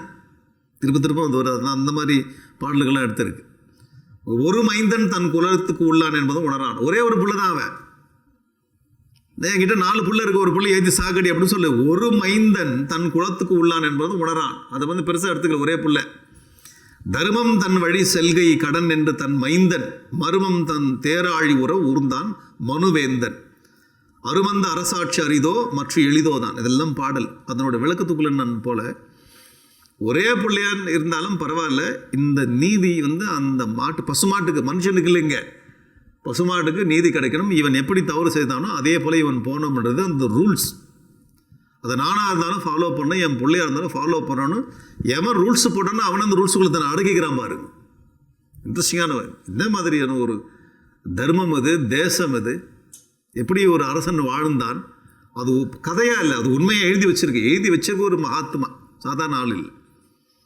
ஒரு கவி எழுதலை, இது மகாத்மா எழுதியிருக்கார். அதனால் இந்த மனு என்ற பெயருடைய வேந்தன் சொல்லிட்டார். கூப்பிட்டு அமைச்சரை ஏற்றுன்னு அமைச்சன் சொல்லலாம், இந்த காரியத்தை நான் பண்ண மாட்டேன்றான். உன் புள்ள பற்றி நான் புள்ள தான் எடுத்து வளர்த்த புள்ள. இப்போ அமைச்சர் இந்த எடுத்து வளர்த்துருவல்ல, ராஜா விட்டு பிள்ளை இருந்தாலும் எடுத்து வளர்த்து பால் ஊட்டி இதெல்லாம் சீராட்டி வளர்த்தவங்க இல்லை. தான் வளர்த்த பிள்ளை எப்படி நான் கொல்லுன்னு எப்படி சொல்ல, அரசனே சொன்னாலும் நான் கொல்ல மாட்டேன்னு சொல்கிறான். இங்கே வந்து தர்மத்தினுடைய காம்படிஷன் பாருங்க. அரசன் சொல்கிறான் தேர் ஏற்றி என் பிள்ளைய கொல்லுன்றான், புள்ள சொல்கிறான் நான் சாகத்துக்கு ரெடின்றான். ஓடிடல. அது எங்கள் அப்பா சொல்கிறார், கொஞ்சம் வழி விடுங்க, நான் ஓடிடுறேன், எஸ்கேப் ஆகிடுறேன். அவன் நிற்கிறான், நான் சாகத்துக்கு ரெடின்னு நிற்கிறான் புல். அப்பா அவனை சாகடின்னு சொல்கிறார். அங்கேருந்து அமைச்சரை கூப்பிட்டா அமைச்சருக்கு முடியாதுன்னு சொல்கிறார். இந்த காம்படிஷன் பாருங்க. அதாவது அந்த காலத்தில் வந்து ஒரு தர்மத்தை ஃபாலோ பண்ணது காம்படிஷன். உன்னோட நான் மார்க் எடுக்கணும், என்னோட நீ மார்க் எடுக்கணும். ராமர் காட்டுக்கு போனார். அங்கே பரதன் வரான். இது வேணாம் ராமன் திரும்ப வா. ராம சொல்ல வரமாட்டான்றார். பரதன் நீ வரணுன்றான். 2 பேரும் காம்படிஷன். இங்கே அப்படி இல்லை. நம்ம வீட்டில் போயிட்டான பாரு. இன்னும் போகல, இன்னும் வந்து போகிற மாதிரி இருக்கும். சீக்கிரம் அனுப்பு. எல்லாம் தான் முடிச்சிச்சு, சீக்கிரம் கிளம்ப சொல்லு. கிளம்ப மாட்டாங்க. ஏதாச்சும் பண்ணி கிளப்புடா. கிளம்பி போயிட்டாரா. அங்கே போனவரே எதிர்பார்ப்பாரு, தம்பி வரானான்னு. அவன் வரவே மாட்டான். நீ போனான்னு எதிர்பார்த்து உட்காந்துட்டு. போனவன் காட்டிலேருந்து திரும்பி வரக்கூடாதுன்றதுக்காக பல விஷயம் செய்வானே தவிர திரும்பி காட்டிலேருந்து கூட்டின்னு வருவானா. நம்முடைய சரித்திரம்லாம் அப்படிங்கிறது நம்ம வீட்டில். இதுக்கு ஒரு வால்மீகி தேவையில்லை, நாமளே போதும். நமக்கு பின்னாடி வரக்கூடியவர்களை எழுதி வைப்பாங்க நம்மளை பற்றி. அது குடும்ப சரித்திரம். காம்படிஷன் ராமருக்கும் பரதனுக்கும் யார் வின் பண்ணுறார். ராமாயணத்தில் எல்லாருமே அந்த தர்மத்தை ஃபாலோ பண்ணி ஒருத்தர் மிஞ்சி நின்னாங்க. இங்கே 3 பேரும். அந்த அமைச்சர் என்ன பண்ணுறாருன்னா சூசைட் பண்ணின்னு செத்து போகிறாரு. இவர் தான் அமைச்சர் தன் வாள் எடுத்து குத்தின்னு அமைச்சருக்கு செத்து போகிறார். இப்போ 2வது சாவு. முதல்ல அந்த கண்ணுக்குடி செத்து இருக்கு, அமைச்சர் செத்து போயிட்டார். ஏன்னா உன்னுடைய ஆர்டரை நான் மிஞ்ச முடியாது, இவனை கொல்லவும் முடியாது, அதுக்கு நான் செத்து போகிறேன்னு செத்து போயிட்டேன். அவர்களாம் அமைச்சர்கள் 100% பியூர் அக்மார்க்குன்னா அமைச்சர்கள் அதெல்லாம் செத்து போயிட்டார். அரசன் என்ன பண்ணுறான், யாரை கூப்பிட்டாலே வரமாட்டான். அரசன் நானே எடுக்கிறேன்னு வண்டி எடுக்கார். அது எந்த இடத்துல அந்த கண்ணுக்குட்டி இருக்கு, அந்த பக்கம் தேர்ல இந்த பக்கம் படுறான். அந்த பையன் படுத்துட்டான். அப்போ எப்படி வளர்த்துருக்கார் பாருங்க அந்த பிள்ளைய. ஒரு தகப்பனார் வந்து அந்த பிள்ளைய அடுத்தது எப்படி அதே நீதி மார்க்கத்தில் வளர்த்து அந்த பையன் படுத்துருக்கு. அங்கேருந்து சக்கரத்துக்கு தேரை கொண்டு வர, தேர் வச்சு ஏற்றுற. தகப்பனார் அரசனார் இருந்து இப்போ வந்து 2 ரிலேஷன்ஷிப். ஒன்று தகப்பனார் புள்ள, இன்னொன்று அரசன் பிரஜை. தவறு செய்து விட்ட ஒரு பிரஜை இங்கேருந்து தேர் கொண்டு வந்து ஏற்று ஸ்பாட்டில் செத்து போகிறது. இந்த புள்ள செத்து போகிறது. இப்போ 3 மரணங்கள் ஒரே நேரத்தில் திருவாரூர் பெரிய வீதியில். அப்படி ஆகும்போது என்ன ஆச்சுன்னா அங்கே பரமேஸ்வரன் பார்வதியோடு தோன்றார். அந்நிலையிலே உயிர் பிறந்த ஆண் கன்றும் அவ்வரசன் மண்ணுரிமை தன் கன்றும் மந்திரியும் உடன் எழும். மந்திரி அந்த கன்று அந்த புல்ல 3 பேரும் உயிர் வந்துடுது. சிவபெரும் பார்வதி பரமேஸ்வரன் 3 பேரும் உயிரோடு நிற்கிறார். அப்போ என்ன ஆச்சுன்னா ஒரு டெஸ்ட்டு. உன்னுடைய நீதி தர்மம், தர்ம ஆச்சரணம், உன் நீதியில் ஒரு டெஸ்ட். இது டெஸ்ட்லாம் பயங்கரமாக இருக்கும். இந்த மாதிரி டெஸ்ட் நம்மலாம் வச்சு ஃபெயிலில் 0 மார்க் -0 வாங்குவோம். மைனஸில் வாங்குவோம், 0 கூட வராது, மைனஸில் மார்க். பார்வதி பரமேஸ்வரன் காட்சி கொடுத்து 3 பேரும் உயிரோடு வந்து விட்டார். அவர் ரொம்ப பிரியம். இந்த ஒரு லைன் எழுதுகிறார். ஒரு தமிழ் வரிகள், ரொம்ப அழகான வரிகள். இன்ன பரிசானான் என்று அறிந்தலன் வேந்தனும் யாருக்கு என்னாச்சுன்னு தெரியாது. இவன் வந்து சூசைட் பண்ணதுன்னு தெரியல, அவனுக்கு தேர் ஏற்றுன்னு தெரியல. ஏன்னா தேர் எடுத்து எங்கள் அப்பா கொண்டுட்டாருன்னு இவன் தெரிஞ்சதுன்னா என்ன ஆகும்? ஒரு வேளை அது கான்ஷியஸாக இருந்தான்னு வச்சிங்களேன், இந்த பையன் எப்போ நீ அன்றைக்கி தேரில் என்னை ஏற்றி கொண்டுட்டல, அப்புறம் என்ன பேச்சு அப்படின்னுவான். பையனுக்கும் அது தெரியக்கூடாது, அப்பாவுக்கும் அது தெரியக்கூடாது. எல்லாத்தையும் மறக்கடிச்சு சாதாரண நிலையை ஆக்கிட்டேன். பரசுராமரத்தோட அம்மா கொல்லும்பொழுது அப்போது ஜமதகிரி கேட்குற, உனக்கு என்ன வரணும்? என் அம்மா திரும்பி மீண்டும் உயிர் வரணும், ஆனால் நான் கொண்டது தெரியக்கூடாது, அதுவும் ஞாபகத்தில் இருக்கக்கூடாது. ஏன்னா சாதாரண வாழ்க்கை கெட்டு போயிடும். சின்னதாக பண்ணாலும் மறக்க மாட்டுறாங்க. அன்றைக்கி நீ சொன்னல அறிவில்லைன்னு, என்னைக்கு அந்த 2017 சாயங்காலம் 3 மணிக்கு டீ குடிக்கும்போது சொன்னல, என்றைக்கு சொன்னதுன்னு ஞாபகம் வச்சுருக்கேன். தீயினால் சுட்டப்புள் உள்ளாறு மாறாது, நாவினால் சுத்த விடும். அதுக்கு ஒரு குரல் வேறு. ஒரு கெட்டதை பண்ணிட்டோம்னா அது ஞாபகம் வச்சுருக்க சொல்லி சொல்லி காட்டும். மறந்துட்டேன், நான் மறந்துட்டேன். என்றைக்கும் 2017 3 மணிக்கு அதை நான் மறந்துட்டேன். இவர் தான் மாப்பிள்ளை, ஆனால் கோட்டு எழுந்தில்லை, அதை மறந்துட்டேன். அந்த மாதிரி கதையை மறக்கடிக்கணும், அதை மறந்து நார்மல் வாழ்க்கை வந்துடுது. இது ஒரு பெரிய டெஸ்ட். அப்போ அந்த கடைசி அந்த அந்த பாடலில் கடைசியில் என்ன பஞ்ச்லைன் என்ன? முன்னவனே முன்னின்றால் முடியாத பொருள் உள்ளதோ. அவன் கேட்குறாங்க, எப்படி 3 பேரும் உயிர் தெழுந்தார்கள்? செத்தவனை உயிர் தெழுதுறது அப்படின்றது ஏற்கனவே நடந்திருக்கு எத்தனையோ வருஷங்களுக்கு முன்னாடி. அதெல்லாம் ரொம்ப சாதாரணம். நம்ம அதில் செத்து போனால் உயிரோடு வர்றதுன்றது ரொம்ப சாதாரணம். கிருஷ்ண பரமாத்மா வாழும்போது 5000 வருஷத்துக்கு முன்னாடி பிருந்தாவனத்தில் இந்த பசுமாடுகள்லாம் இறந்து போகுது, பாலகெல்லாம் இறந்து போகிறாங்க அந்த விஷ தண்ணி குடிச்சு. சிம்பிளாக ஒரே பார்வையில் அமிர்த வீக்ஷணம் எல்லாம் எழுந்துக்கு. ஒரே ஒரு ஆள் செத்து போனது வெளில வருதில்லை, ஆயிரக்கணக்கில் செத்தவங்களாம் வெளில வந்திருக்காங்க சனாதன தர்மத்தில். நம்ம பப்ளிக் பண்ணுறதில்ல. இதை 3 பேர் வெளில வந்து நிற்கிறாங்க. அப்போ எப்படி இது பாசிபிள்னு கேட்டால் ஒரு வரி சொல்கிறார், முன்னவனே முன்னின்றால். என்ன அழகான லைட்டு பாரு. முன்னவன் எல்லாருக்கும் ஆதி மூலம் அந்த பரம்பொருளே முன்னின்றால் முடியாத பொருள் உள்ளதோ. ஏதாச்சும் முடியாத உண்டா அப்படின்னா, உயிர் செத்தவனே உயிராக வரத்துக்கு முன்னவனே முன்னின்றால் முடியாத பொருள் உள்ளதோ. இதுதான் பஞ்சிலை. அழகான லைன். இது பெரிய புராணத்தில் ஆச்சா. மனுவேந்தனுக்கு வீதியில் அருள் கொடுத்து, மனுவேந்தனுக்கு வீதியிலேயே அருள் கொடுத்து. இது எதுக்கு எத்தனை முறை மனு வருதா? இப்படிப்பட்டவன் இந்த மனுநீதி சோழன். இப்போ ஓகேவா? அப்போது இப்படிப்பட்ட மனுநீதி மனுவை ஃபாலோ பண்ணி மனு வடிவமாக இருந்த ஒரு சோழ மன்னன் வாழ்ந்திருக்கிறான் தமிழ்நாட்டில். தான் பாயிண்ட்டு. அப்போ மனுவை போற்றி மனுவை அனுஷ்டானம் பண்ணி ஒரு அரசன் வாழ்ந்திருக்கிறான். அவனுக்கு ஒரு சரித்திரம் இருக்குது. இது ரொம்ப பாப்புலர் சரித்திரம் தமிழ்நாட்டில். அதனால் மனு சிறந்தவர், மனு தர்மம் சிறந்தது. Point number 1.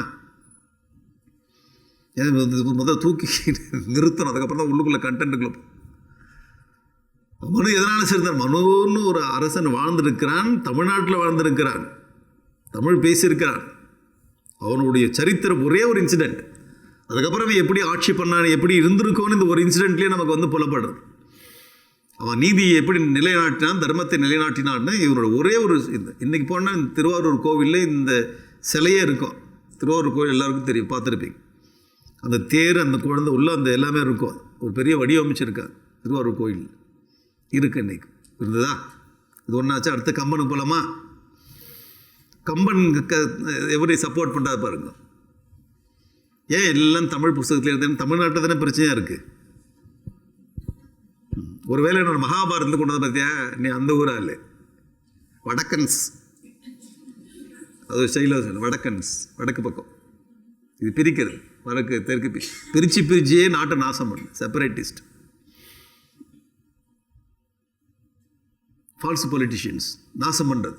இந்த கம்பன் கம்பன் மனு மேலே அப்படி ஒரு பக்தி. பார்க்கலாமா? இன்ட்ரோடக்ஷனை ஒரு வாரம் ஆகிடும்பொழுது இந்த போகிற டைரெக்ஷனை பார்த்தா ஆகட்டோன்ற. ஆனாலும் தவறில்லை. இன்னும் ஸ்ட்ராங்காக ஃபவுண்டேஷன் பண்ணும், ஸ்ட்ராங் பில்லர்.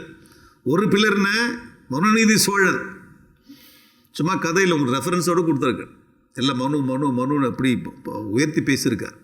அந்த அளவுக்கு பெரியவர்கள் வந்து அந்த மனுவை படித்து மனுவை தூக்கி பிடிச்சிருக்கிறார். அந்த அரசன் அப்படி மனுவுடைய தர்மத்தோடு ஒருத்தன் ஆட்சி பண்ணால் எப்படி ஒரு அவனோட ஆட்சி இருக்கும் பாருங்க, நினச்சி பாருங்க.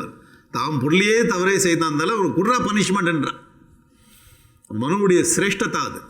இப்போ கம்பன் வரலாமா? கம்பராமாயணத்தில் பாலகாண்டத்தில், கம்பராமாயணத்தில் பாலகாண்டத்தில் தசரதரை இன்ட்ரடியூஸ் பண்ணுறார். தசரதை பற்றி பேசுகிறார்.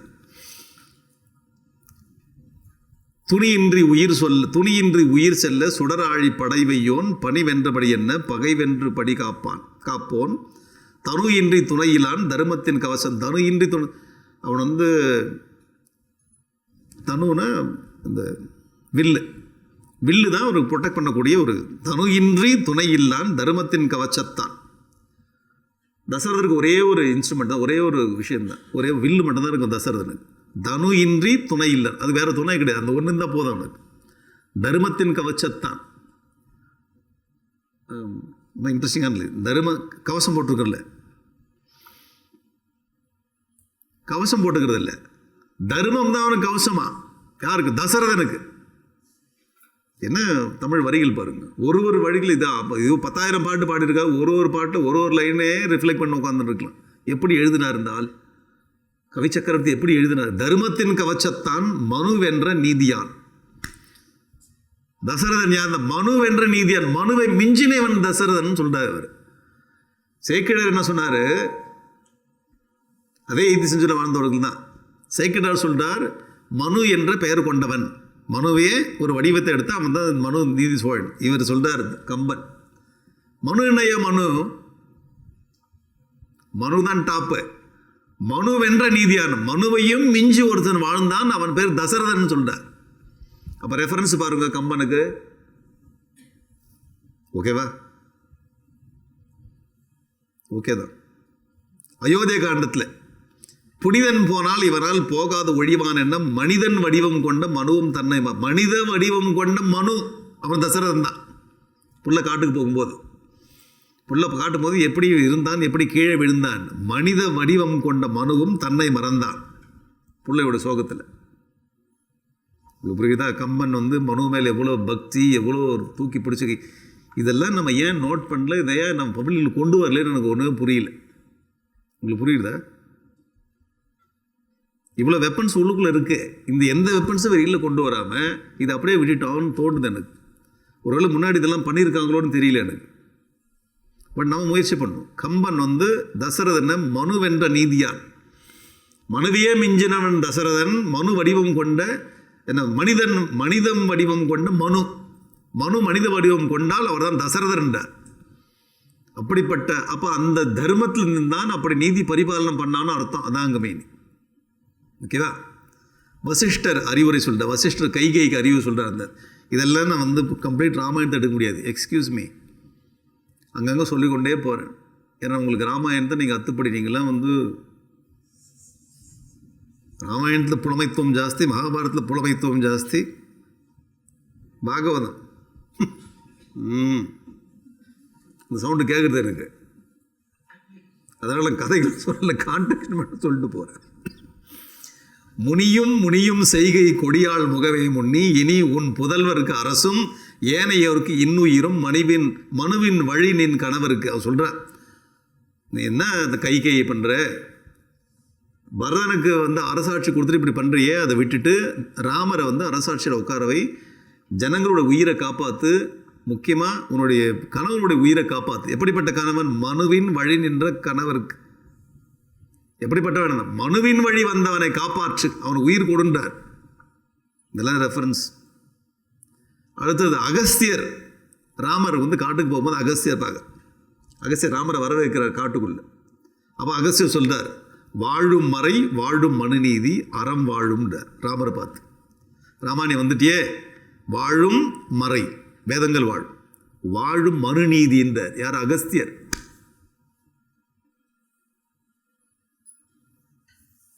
ஓகேவா? எல்லாம் சரியா இருக்கா? கண்ணெல்லாம் கரெக்டாக இருக்கா? கண்ணு ஸ்திதியில் இருக்கா? கண்ணு ஸ்திதியில் கூட பல காத்து ஸ்திதி இருந்தால் போதும். வாழும் மறை வாழும் மனுநீதி. ராமரனை வந்துட்டு நீ மனுநீதி வாழும்ட. யார்? அகஸ்தியர் காட்டில். ஓகேவா? வாலி அடித்து போட்டார் ராமர். வாலி கீழே வந்திருக்கான், ஆர்கியூ பண்ணுறான் ராமர்கிட்ட. அப்போ வாலி ஒரு வார்த்தை சொல்கிறான். வாலி எல்லாத்தையும் பாருங்கள், இந்த கேரக்டர்ஸ்லாம் எங்கெங்கெல்லாம் லிங்க் ஆகுது பாருங்கள். வாலி சொல்கிறான் இருக்கா, ஹே ராமா, அரக்கர் ஓர் அழிவு செய்து கழிவறையில் அதற்கு வேறு ஒரு குரக்கு இனத்த அரசை கொல்ல மனுநீதி கூறிற்றுன்றோ. அவன் கேட்குறான், உன்னுடைய யாராச்சும் காட்டுக்கு வாங்க, உன் ஒய்ஃபை கூட்டின்னு வாங்க, உன்னுடைய ஒய்ஃபு ஒரு ராட்சசன் கூட்டின்னு போயிட்டா ஓடி தேடி போய் குரங்கு அடிங்கன்னு சொன்னான் நான் மனு. கேட்குற மாதிரி உன் ஒய்ஃபு ராட்சசன் கூட்டின்னு போயிட்டா, அவன் வந்து கிட்னாப் பண்ணி கொண்டு போயிட்டான், ஓடி போய் குரங்கு அடி, அப்போ அவன் ராட்சசன் திரும்பி வந்துடுவான்னு சொன்ன மனுநீதி கூறிற்று உண்டோ. இப்படி கேலியா பேசுனா பாருங்க. ஏன்னா மனுநீதி இப்படி சொல்லிச்சா, உங்கள் அப்பா தான் மனுவுடைய வடிவமாச்சே, நீயும் மனுநீதி காக்க வந்தவனாச்சே, இது நீ செஞ்சது ரைட்டா, என்ன அடிச்சது ரைட்டா, மனு வழி வந்தவன் தானே, மனு தர்மத்தை படித்தவன் தானே அப்படின்னு கேட்குறான். இரக்கம் எங்கு உகுத்தாய் என்பால் எப்பிழை கண்டாய். நான் என்னடா மிஸ்டேக் பண்ணேன்? என்பால் எப்பிழை கண்டாய். அப்பா அப்பான்னு கூப்பிடுறான். ஏன்னா வேறு மரியாதையெல்லாம் பேசக்கூடாது. அப்பானு அப்பா. பறக்கழிதி நீ பூண்டால் புகழை யார் பறிக்கற்பாளர். நீயே இப்படி பண்ணிட்டு மற்றவன் என்ன பண்ணுவோம்? மனு வழியில் வந்தவனே மனு சொல்லிச்சாதுன்னு. அப்போ மனு சொல்லிச்சான்னு யாரு கேட்டான்? வாலி கேட்டான். வாலியும் மனுவை படித்திருக்கிறான், வாலியும் மனுவை புகழ்ந்திருக்கான். அப்போ மனுன்றது இவ்வளோ பெரிய விஷயம். அதான் அங்கே பாயிண்ட். ஓகே, சுக்ரீவன் உரை விபீஷணன் அடைக்கலம். விபீஷணன் வந்து அடைக்கலம் வரான். அவன் சுக்ரீவன் பேசுகிறான், நனி முதல் வேதங்கள் 4 நாம நூல் மனு முதல் யாவையும் வரம்பு கண்ட நீ. அப்போ கேட்குறான் சுக்ரீவன். விபீஷணன் அடைக்கலம் தேடி வர, என் அண்ணன் தப்பு பண்ணிட்டா, I don't want to live with in, இனிமேல் நான் அவங்க கூட இருக்கேன். விபீஷணன் வரும்பொழுது ராமர் கேட்குறார், ஏற்கனவே என்கிட்ட ஹனுமான், நீல, நல, ஜாம்பவும், சுக்ரி பெரிய டீம் இருக்குது. புதுசாக ஒருத்தனை கொண்டாந்து சேர்த்தோம்னா இந்த டீம் உடஞ்சி போய்ட்டோம்ல. எப்பவுமே நம்ம டீம் நல்லா ஃபார்ம் பண்ணி வச்சுருப்போம். புதுசாக ஒருத்தனை வந்தால் இடம் கொடுத்தோன்னு வச்சுக்கோங்க, வந்தவங்களுக்கு தான் இப்போ எப்பவுமே ஃபஸ்ட்டு இடம் கொடுப்பீங்க. ஏற்கனவே எங்கள் சீனியர்லாம் இருக்கும், நாங்கள் இவர் உண்டு வாங்க, வந்தோடனே வள்ளி எழுதி கொடுங்க. நாங்கள் வருஷம் பார்த்துட்டு தான் இருக்கோம். இங்கே சீனியாரிட்டிலாம் மதிப்பே கிடையாது. அப்போ நான் ஒன்று செய்கிறேன், நான் ரிசைன் பண்ணிட்டு 2 வருஷத்துக்கு அப்புறம் புதுசாக சேர்றேன். நீங்கள் தான் புதுசுக்கு தானே மதிப்பு தரீங்க. சில பேர் எங்கே விட புதுசாக இருந்தாலும் மதிப்பு தருவாங்க. புது மருமகள் 1 வாரம் பழைய மருமகள் ஆகிட்டு போ. இல்லை போன வாரம் என்ன வர வச்சு அப்படியே பாட்டெலாம் பாடினீங்க, அது போன வாரம். இது இந்த வாரம் புதுசாக இருந்தால் வந்து தலைமையில் வச்சு கொண்டாடுறீங்க. நிறைய பேருக்கு அந்த பழக்கம் இருக்குது. புதுசாக பார்த்தா அப்படியே ஆடுவான். அப்புறம் 1 மாதம் சரியாயிடுப்பா போ ஆடினீங்க, இது பழசாயிட்டப்போ அடுத்தது யாரும் புதுசாக இல்லையா? இது ஒரு மனவியாதி. ராமர் டீம் ஃபார்ம் பண்ணி வச்சிருக்காரு. இவர்களெல்லாம் பிரிட்ஜை கட்டி அந்த பக்கம் போனால் இந்த நேரத்தில் விபீஷணன் வரான். இது நேரம் சரியில்லாத நேரம். வந்தவன் 1 வருஷத்துக்கு முன்னாடி வந்திருக்கிறாலே சீதையை கொண்டு போகும்போது, இப்போ அடிக்க போகிற நேரத்தில் இந்த நேரத்தில் வந்திருக்க. அப்போ இவனை உள்ளே சேர்த்துக்கிறது நல்லதுன்னு ராமர் நினைக்கிறார். எதிரி இப்போ படையில் வந்திருக்கான், அந்த விஷயம் தெரிஞ்சுக்கலாம். ஸ்ட்ராட்டஜிக்கலாக இது வந்து கரெக்டு. ஆனால் டீம் என்ன நினைக்கிறான், இவங்களை வச்சு தான் வேலை பண்ணியாக்கணும். இதுவரையும் நீங்கள் ஹெல்ப் பண்ணிட்டீங்க, he can go to your home, now I can do my work with Vibhishan அப்படின்னு சொல்ல முடியாது. பற்றியா நல்லா வேலை வாங்கிட்டு அப்படின்னு நினைப்பான். அப்போ விதவிதமான சிந்தனை வருவாங்க. உடனே சில விபீஷணன் உள்ளுக்குள்ள வரும்போது கேட்குறாரு ராமர் கேள்வி, what is your opinion, whether we include Vibhishana or not. நீங்கள் ஒப்பீனியன் சொல்லுங்க, உங்கள் ஒப்பீனியனை நான் எடுத்துக்கொண்டு டிசைட் பண்ணலான்னு ராமர் சொல்கிறார். எப்படிப்பட்ட லீடர் பாரு. அந்த ராமர் அப்படி கேட்கும்போது சுக்ரீவன் சொல்கிறான், நனி முதல் வேதங்கள் 4 வேதங்களை மாஸ்டர் பண்ண நீ ராமா, நாமநூல் மனு முதல் யாவையும், மனு சாஸ்திரங்களை படிச்சிருக்க நீ, அட்மினிஸ்ட்ரேஷன் சொல்லக்கூடிய சாஸ்திரங்களை படிச்சிருக்க, மனு தர்மத்தை படிச்சிருக்க, வேதங்களை படிச்சிருக்க, வரம்பு கண்ட நீ, வரம்பு எல்லாத்தையும் மாஸ்டர் பண்ணியிருக்க. உங்களுக்கு தெரியாது ஒன்று, நீ இணையனை கேட்கவோ எம்மனோர்களை வினவிய எண்ணங்களை போல குரங்குகளை கேட்குற நீ ஐடியா, எம்மனோர்களை எங்களை போல கேட்குற வினவிய காரணம் விதிக்கு மேல் உள்ளதாய். எப்பேற்பட்ட ஒரு உயர்ந்த குணம் வெளிப்படுது ஒன்று இடத்துல. இப்போ பாயிண்ட் என்னன்னா, நம்ம சதுரி அந்த பக்கம் போயிடக்கூடாது. ஓகே இப்படிலாம் ஆகியிருக்கான்னு போகக்கூடாது. பாயிண்ட் என்ன, மனு முதல் யாவையும் வரம்பு கண்ட நீ, மனு தாங்க பிடிக்கிற பாயிண்ட், இல்லை கதை வேற எங்கன்னா போயிடும். அவ சுக்ரீவன் சொல்கிறான், மனு முதல் யாவை மரம்பு கண்ட நீ ராமா, மனுவை நீ கரைச்சி குடித்தவன், மனு நீதி வாழும். அகஸ்தியர் சொல்கிறார், மனுவே ஒரு மனித வடிவம் கொண்டு வந்தான். அங்கே சொல்கிறார் கம்பன், யார் ஐயோ இவனை பார்த்து தசரதனை பார்த்து சொல்கிறார். ஓகே, நாகபாசம் போட்டான். இந்திரஜித் யுத்த காலத்தில் நாகபாசம் போட்டு அந்த இடத்துல வந்து அப்படியே எல்லாமே செதஞ்சு போயிடுச்சு. சூரியன் மறைகிறான். அந்த இடத்துல கம்பன் சொல்கிறார், எல்லாமே படுத்துட்டாங்க. சூரியன் மறைகின்ற நேரத்தில் கம்பன் ஒரு இடம், வாழிய வேதம் 4 மனு முதல் வந்த நூலும் வேள்வியும் மெய்யும் தெய்வ வேதியர் விழையும் அக்தே ஆழியம் கமல கையான் ஆதியம் பரமன் என்ன ஏழையர் உள்ளமென இருண்டன திசைகள் எல்லாம். சூரியன் மறைந்து போகும்போது திசைகள் இருண்டு போச்சு. அந்த இடத்துல கம்பனா பாடுற பாட்டு, இது யாரும் சொல்கிறதில்ல, கம்பனா சொல்கிறார் அவர். வேற யாரும் கேரக்டர்ஸ் எல்லாம் பார்த்தாரு, எல்லாம் படுத்துங்குது. நாகபாசம் போட்டு எல்லாம் யாராவது கேரக்டர் மூலமாக பேசலாம் பார்த்தா எதுவும் பேசுறதுக்கு இல்லை. கம்பன் சொல்கிறார், சரி நானே ஒரு 4 பாட்டு பாடி வைக்கிறேன். அப்போ கம்மன் சொல்கிறாருங்க, வாழிய வேதம் 4 மனு முதல் வந்த நூலும், மனு முதல் வந்த நூலும் வேதங்களும் வாழ்க. என்ன பக்தி பாருங்க, கம்பனுக்கு மனு மேலே, மனு சாஸ்திரம் மேலே. ஓகேவா? விபீஷணன் முடிசூட்டான். விபீஷணன் முடிசூட்டு ராமர் சொல்கிறார் விபீஷனை பார்த்து, விபீஷனுக்கு முடிசூட்டு எல்லாம் முடிஞ்சு போச்சு, விபீஷனுக்கு பட்ட சூட்டு. இதெல்லாம் கம்பன். வருந்தல், விபீஷணா நீ கவலைப்படாது, அண்ணன் செத்து போயிட்டான்னு கவலைப்படாது, இதெல்லாம் இப்படி ஆகிட்டுன்னு கவலைப்படாது, இதெல்லாம் ஆகும். வருந்தல் நீதி மனு நெறி யாவையும் பொருந்து கேள்வி புலமையினோய். ராமர் விபீஷனை பார்த்து சொல்கிறார், மனு தர்மத்தை படித்து எல்லாம் அறிந்தவன் நீ அப்படின்னு விபீஷனை பார்த்து ராமர் சொல்கிறார். இது என்ன அது கதையாக இருக்கு? விபீஷன் மனு தர்மத்தை மாஸ்டர் பண்ணியிருக்கான்னு அர்த்தம். வருந்தாதே விபீஷணா, வருந்தாதே மனு நெறி யாவையும் பொருந்து கேள்வி புலமை நோய். மனு தர்மத்தெல்லாம் படித்து நீ மாஸ்டர் பண்ணியிருக்க, உனக்கு எல்லா தர்மங்களும் தெரியும். அருந்தவ பயனால் அடைந்தாருக்கு அறைந்து இருந்தவத்து இளையோருக்கு இது இயம்பினான். எல்லாம் படிச்சிருக்க, எல்லாம் தெரிஞ்சிருக்கும், ஒன்றும் கவலைப்படாத, இனிமேல் வாழ்க்கை நல்ல சிறப்பாக ஆக்கிக்கல, அண்ணன் தவிர அண்ணனோட போட்டோம். அப்போ விபீஷணன் மனு தர்மத்தை அறிந்திருக்கிறான். ராமர் மனு தர்மத்தை வந்து நிறுத்தத்துக்காக வந்திருக்காரு. நீ மனு தர்மத்தை ஃபாலோ பண்ணுற ஆளான்னு வாலி கேட்டான். அகஸ்தியர் சொல்கிற இனிமேல் மனு தர்மங்கள் சிறப்பாக வாழும். கம்பன் எவ்வளோ இடத்துல பேசியிருக்காப்பா, எல்லாம் கம்பனுடைய ஒரிஜினல் தாட்ஸ் ஃப்ரம் கம்பராமாயணம் மனுவை பற்றி. அவர் கம்பனுக்கு மனு மேலே எப்படிப்பட்ட பக்தி, அந்த சாஸ்திரத்தை மேலே எப்படிப்பட்ட ஒரு ரெஸ்பெக்ட் இருக்குது, அதுதான் பாயிண்ட். ஓகேவா? ஆச்சா அது. அப்போது பெரிய புராணத்தில் மனுவுடைய அழகு, கம்பராமாயணத்தில் மனுவுடைய அழகு. நீங்கள் ஓகேன்னா ஃபாலோ பண்ணலாம், இல்லை அதோடு நிறுத்திக்கலாம். நீங்கள் போங்க, நீங்கள் போயினே இருங்க, இன்னொரு 1/2 மணி நேரம் இருக்குது. நாங்கள் உட்காந்தானே இருக்கோம், கேட்டுருந்தா நீங்கள் தான் பேசுறது நாங்கள் கம்ஃபர்டபுளாக இருக்கும். ஆனால் எல்லா கேம்பில் ஒரு விசேஷம் என்னென்னா, முன்னாடி எல்லாம் இருக்கிற கேம்பில் முன்னாடி ஒன்றும் இருக்காது. இந்த கேம்பில் முன்னாடி ஒரு ஃப்ளாட்டாக ஒரு தகடு கொடுத்துருக்காங்க.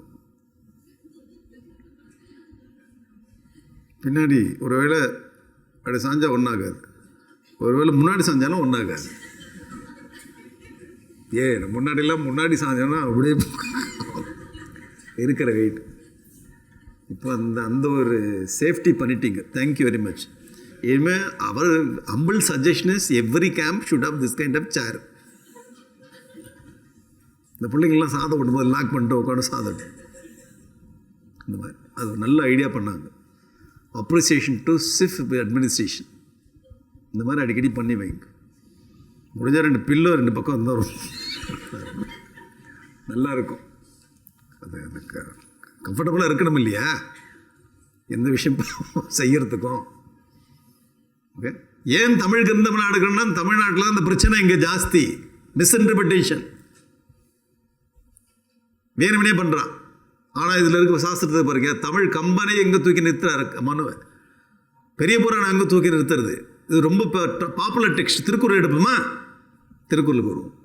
இது வேறு இருக்கா? திருக்குறள்,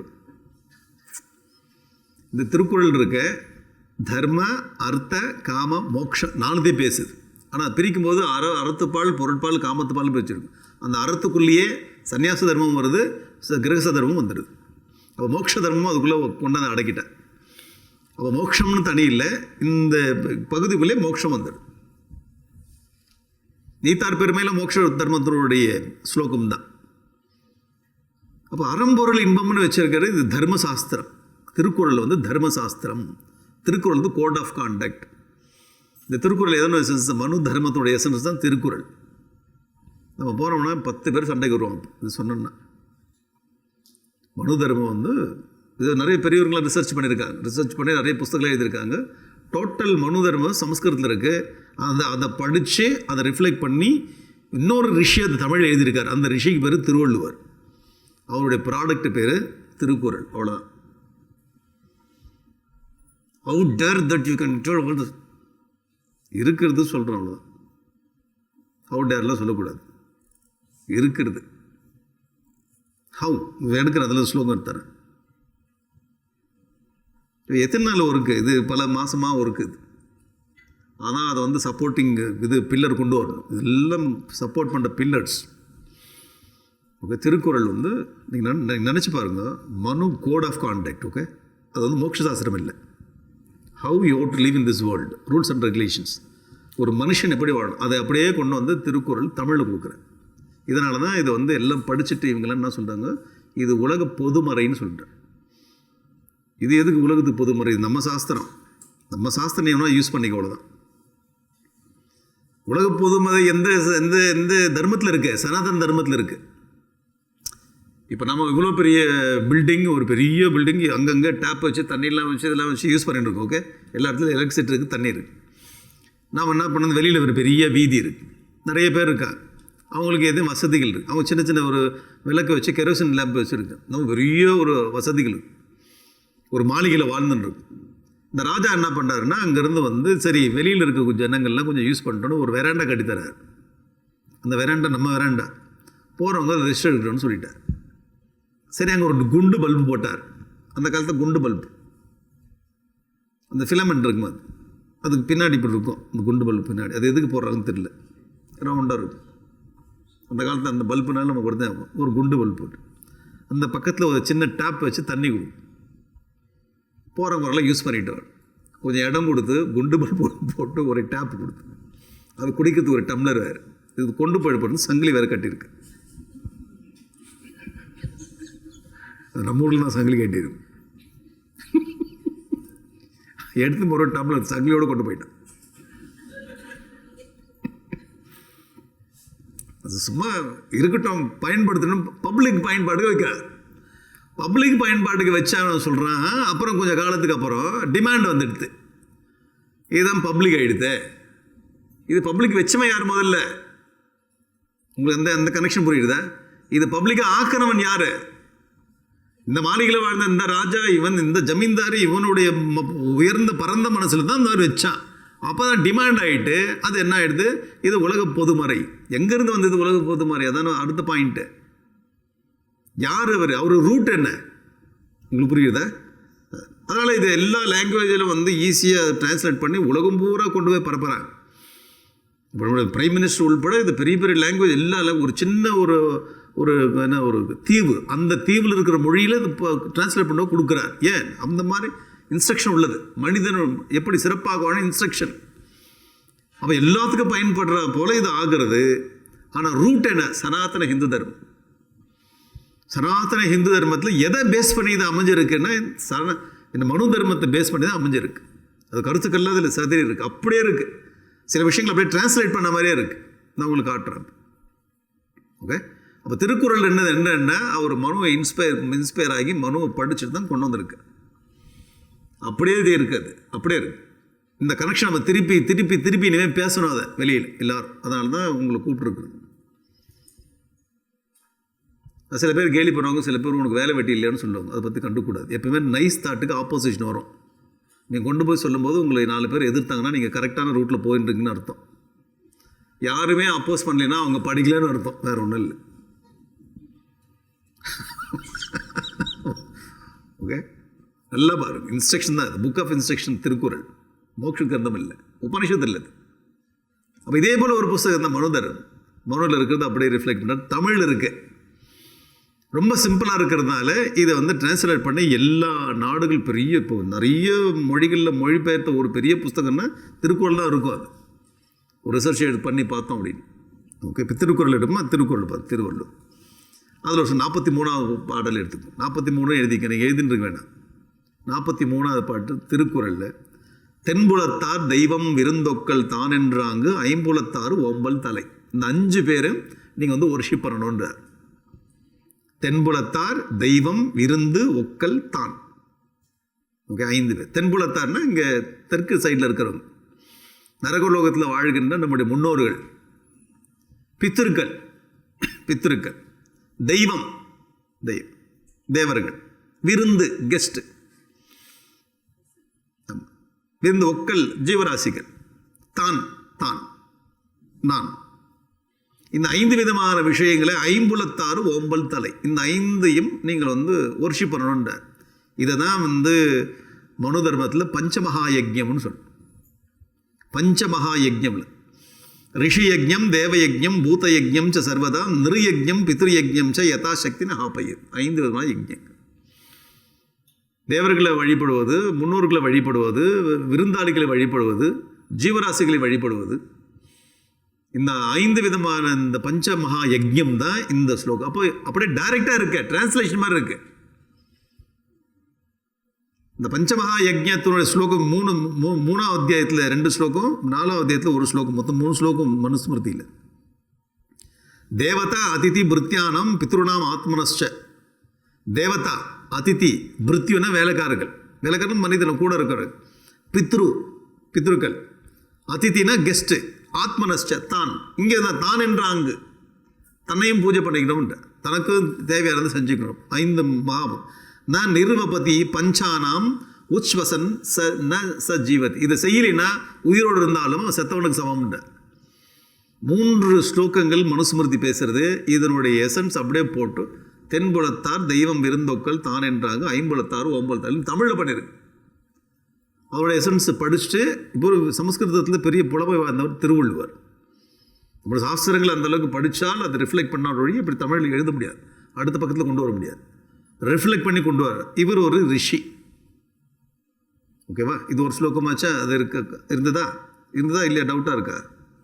என்ன போல இருக்கு, இல்லை போல மாதிரி இருக்கு. அதுதான் அது அந்த பஞ்சமகா யஜ்யத்தை பேசுகின்ற குறள். அடுத்த ஸ்லோகம் போகுமா? அடுத்த குறள், கொலையில் கொடியாரை வேந்தறுத்தல் பைங்குள் களை கட்டனோடு நேர். இது ஒரு ஸ்லோகம். இது வந்து ஸ்லோகம் 550, குறள் நம்பர் 550. கொலையில் கொடியாரை வேந்தொருத்தல். ரொம்ப துக்கம் கொடுக்குறான், உலகத்தில் கஷ்டப்படுத்துறான்னா அவனை வந்து தண்டிக்கணும் அரசன். கொலை பண்ணுறவனை வந்து அரசனும் கொல்லணும், நல்ல மக்களை வாழ வைக்கணும். கொலையில் கொடியாரை வேந்தொருக்கு, கொடியோர்களை அரசன் தண்டிக்கிறான்னு எப்படி? பைங்குள் களை கட்டதனோடு நேர். அது எப்படின்னா, இந்த பயிர் வரும்போது பயிருக்கு நடுவில் களை வருதில்லை, அந்த களையை எடுக்கிற மாதிரி. களை எடுத்தால் தான் அந்த பயிரை காப்பாற்ற முடியும். அப்போ களை அங்கே அகிம்சை இல்லை, களை ஒன்று அகிம்சை எடுக்கக்கூடாது. சரி, இந்த எந்த விதமான ஒரு டேக் இட் ரூத்லெஸ்ன்னு சொல்லணும், எந்த விதமான பட்சமும் காட்டக்கூடாது, பிடுங்கெடு, களை பிடுங்குதல். அந்த களை எடுத்தால்தான் இந்த பயிர் நல்லா வரும். பயிரை பாதுகாப்புறது இந்த களையை எடுக்க வேண்டும். இது சொன்னாரா? இதே ஸ்லோகம் அப்படியே அச்சடிச்சா போல சமஸ்கிருதத்தில் சொல்லியிருக்கார் மனு 7வது அத்தியாயத்தில் சொல்லியிருக்கார். யதோத்தரதி நிர்தாத்தா கக்ஷம் தானியம் ச ரக்ஷதி. நிர்தாத்தா அந்த அந்த களை எடுக்கிறார், தானியம் ச ரக்ஷதி, அந்த செடியை காப்பாற்றுறார். ததா ரக்ஷேத் நிருபோ ராஷ்டிரம் ஹன்யாஷ்டா பரிபந்தினா. அதே போல் ராஜா தன் நாட்டை வளமாக பார்த்து கொள்ள வேண்டும், திருடர்களை சாகடிக்க வேண்டும், உலகாரர்களை சாகடித்து மக்களை காப்பாற்ற வேண்டும். எப்படின்னா, யதா உத்தரதி நிர்தாத்தா கக்ஷம் தானியம் ச ரக்ஷதி. இந்த கலையை எடுத்துட்டு தானியத்தை எப்படி காப்பாற்றுறோம்? தானியம் மீன்ஸ் இங்கே பயிர் செடின்னு அர்த்தம். அப்படியே இந்த ஸ்லோகத்தை சமஸ்கிருத ஸ்லோகத்தில் அப்படியே தமிழ் மொழிபெயர்த்து பண்ண அவருக்கு திருக்குறள். ஆச்சரியமா இல்லை? இல்லையா?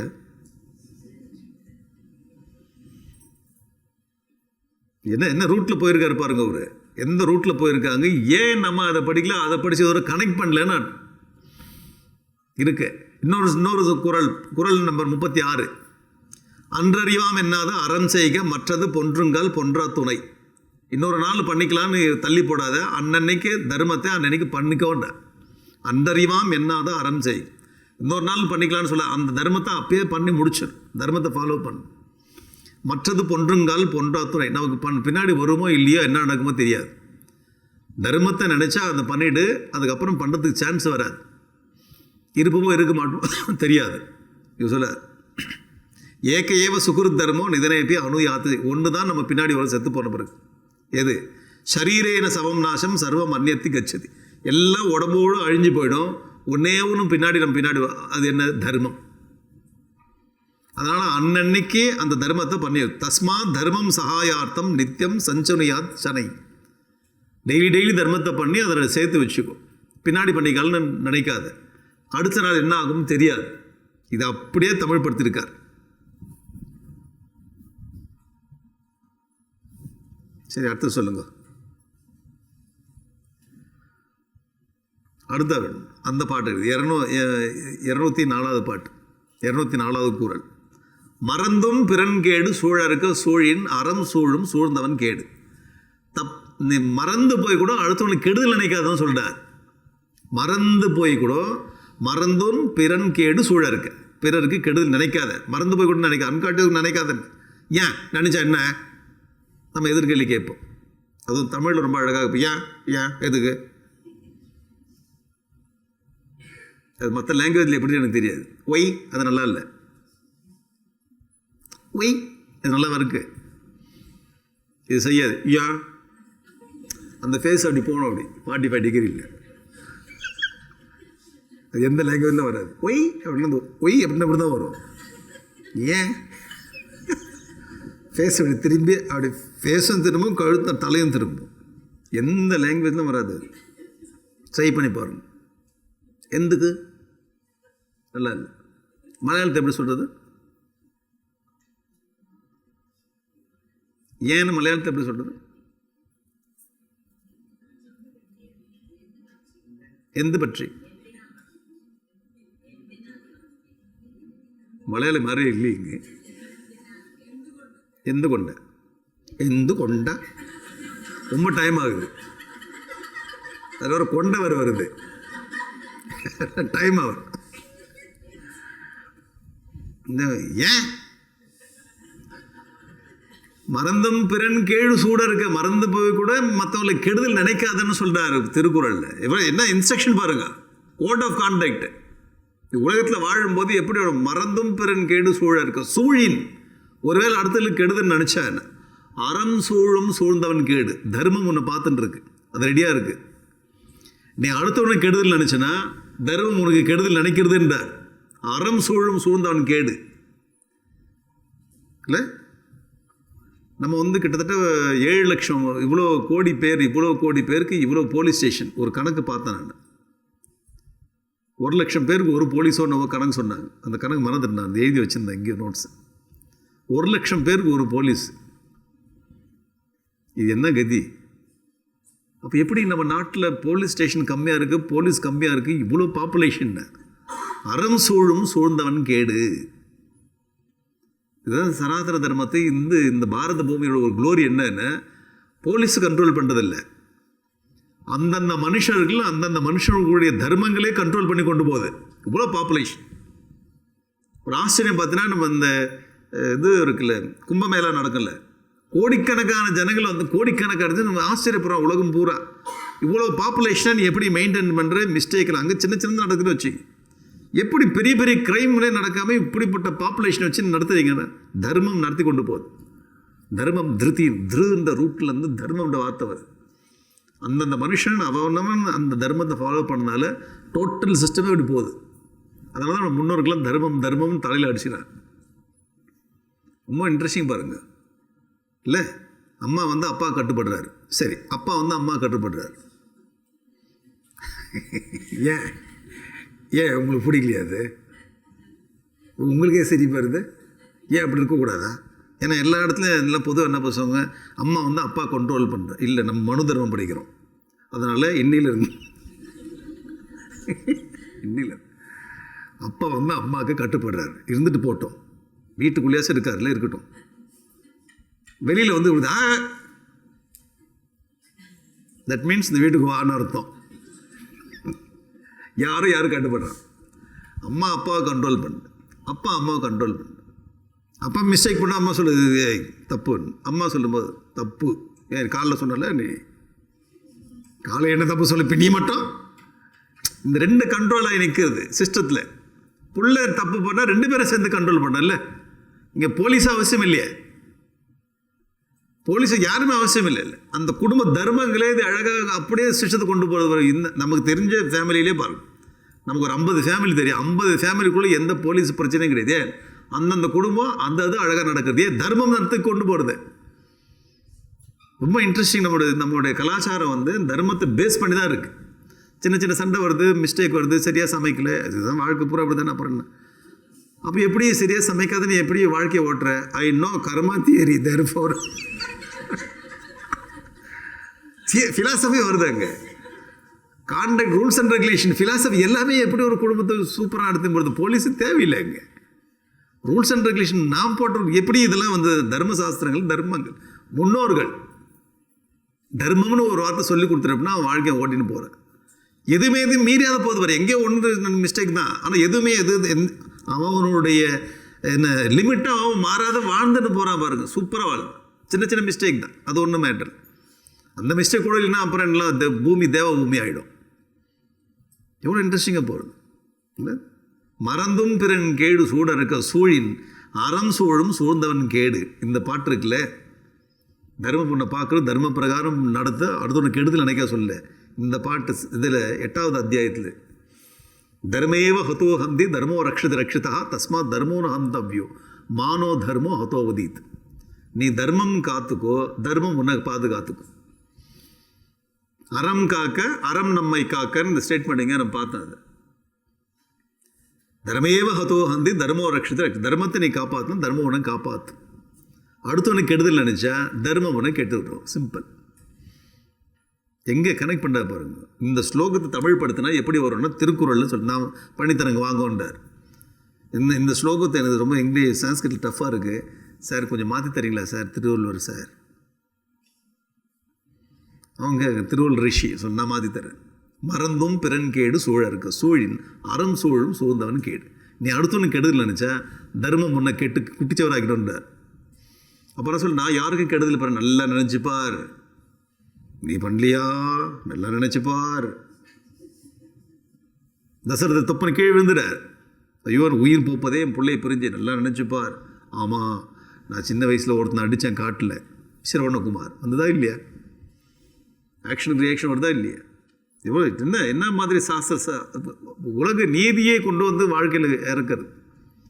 நாமெல்லாம் இந்த ஹிந்து சனாதன தர்மத்தில் பிறக்கிறதுல பல கோடி ஜென்மத்தில் புண்ணியம் பண்ணியிருக்கணும். ஆதிசங்கராச்சார் சத்தகோடி ஜென்ம சுக்குர்த்தம் ஆச்சா. இன்னொன்று போலாமா, தாங்குமா? இவ்வளோ நேரம் தாங்கிட்டோம்னா 10 நிமிஷம் தாங்க மாட்டோமா?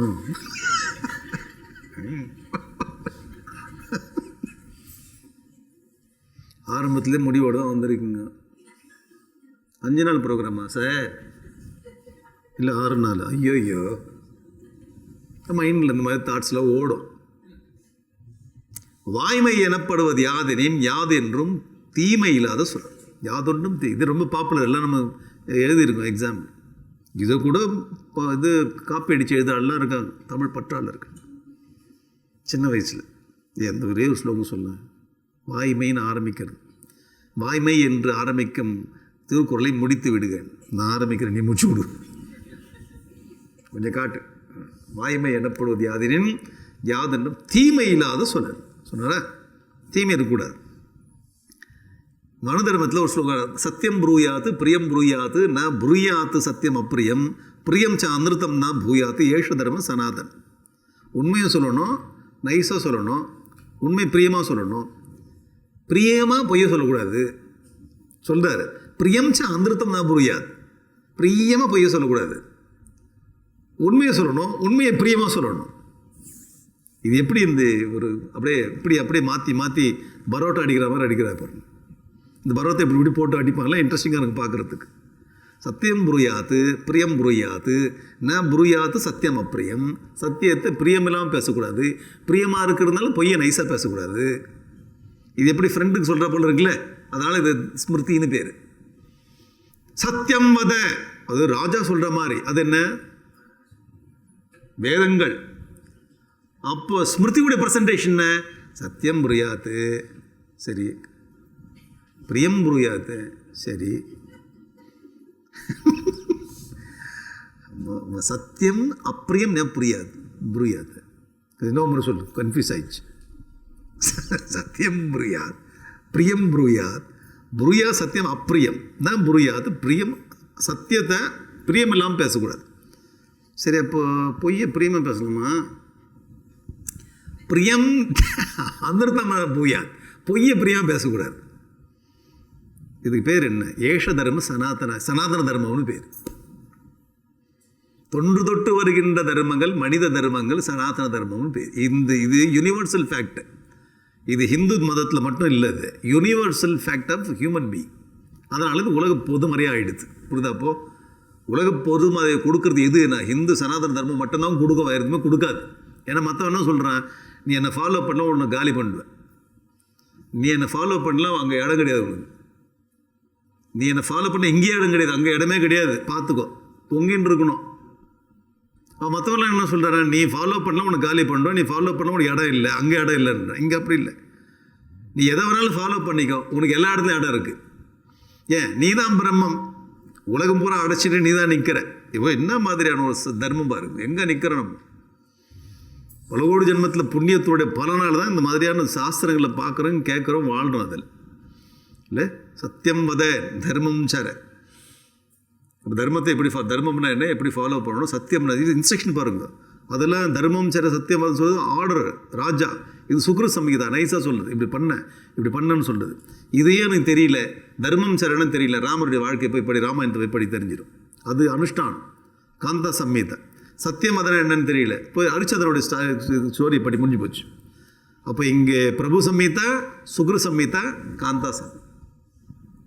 பாயிண்ட் என்னென்ன, திருவள்ளூர் திருக்குறளும் இன்னொரு பாயிண்டோடு முடிச்சுக்குவோம். ரொம்ப ஒவ்வொரு பாயிண்ட் எப்போ முடிக்கிறது, இந்த முடிச்சுக்கலாம். தன்னெஞ்சு அறிவது பொய்யற்க, பொய்த்த பின் தன்னெஞ்சே தன்னை சுடும். சரியா? மனசாட்சின்னு ஒன்று இருக்குது, அதுதான் எல்லாரும் நடத்துறது. தன்னெஞ்சு அறிவது பொய்யற்க, பொய் தன்னெஞ்சே தன்னை சுடும். நம்மளே மனசாட்சி குத்துதா. மனு சொல்கிறார், 4 விதமான விஷயத்தை வச்சு நீ தர்மத்தை ஃபாலோ பண்ணலான்ட்டு. நான் எப்படி தர்மத்தை குறித்து தெரிந்து கொள்ளுதுன்னு, வேதம் படி, ஏதாவது நடக்கிற காரியத்தை சொல்லு, வேதங்களை படி, நடக்கிற காரியத்தை சொல்லு. வேதம் எனக்கு தெரியாது, சரி. ஸ்மிருதி, தர்மசாஸ்திரம் படி, ஸ்மிருதி சொல்லு. இப்போ நமக்கு சான்ஸ் கிடச்சி கடவுள் வரல, தர்மசாஸ்திரம் இப்போ இனிமேல் தான் படிக்கணும், இதுவரையும் தெரியாது. வயசு என்ன, 70+.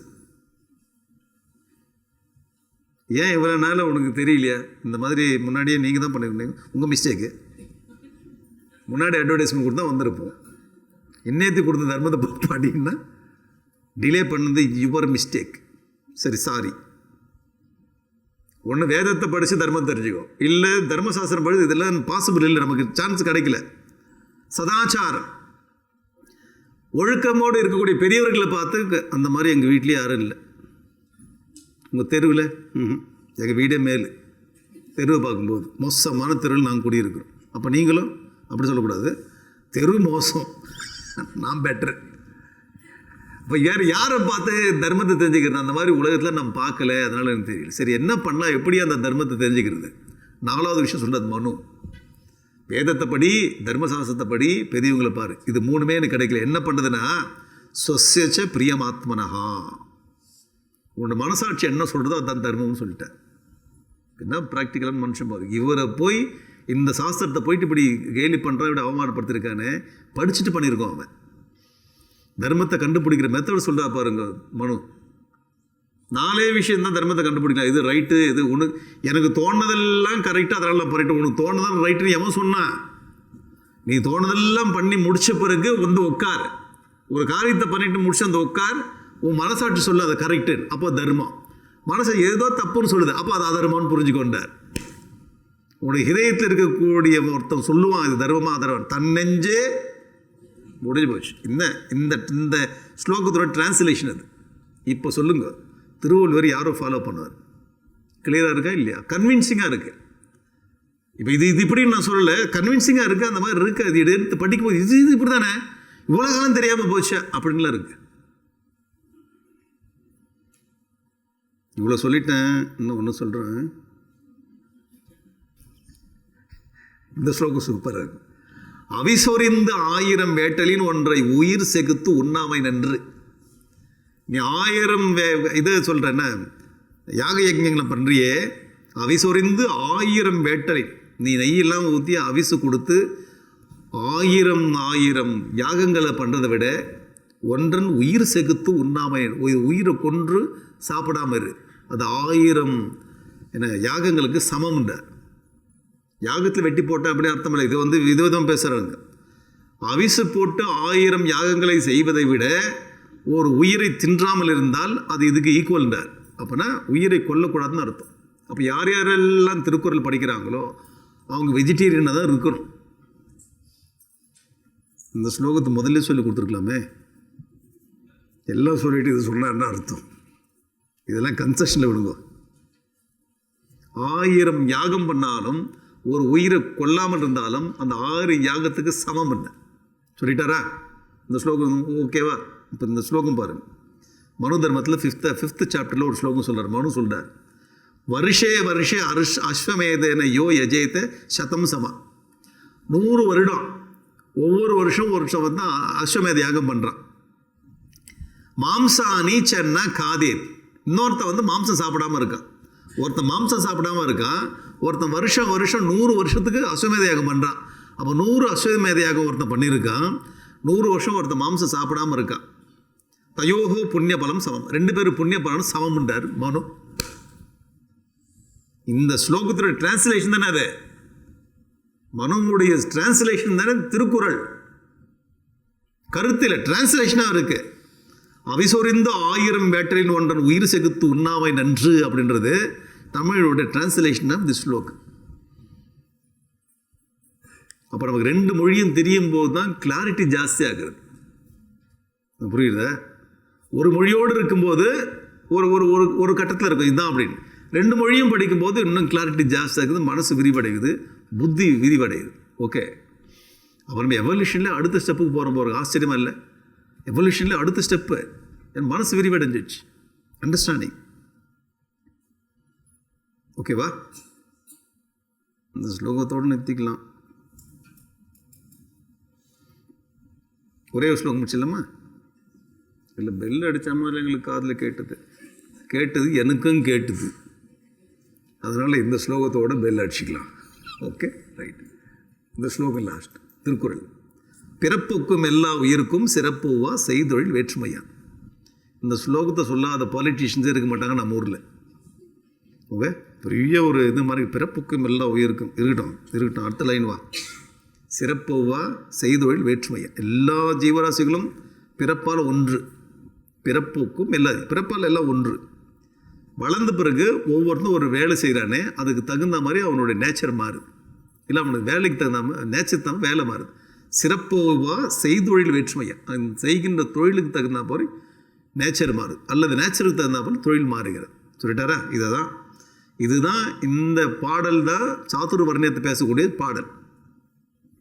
அப்போ திருக்குறள் அவர் சொல்கிறார், அவர் சுருக்கமாக சொல்லிட்டார், செய்தொழில் வேற்றுமையான். தொழிலுக்கு தகுந்தா போல் நேச்சருக்கு தகுந்த தொழில் மாறும்னு சொல்லிட்டு சிம்பிளாக.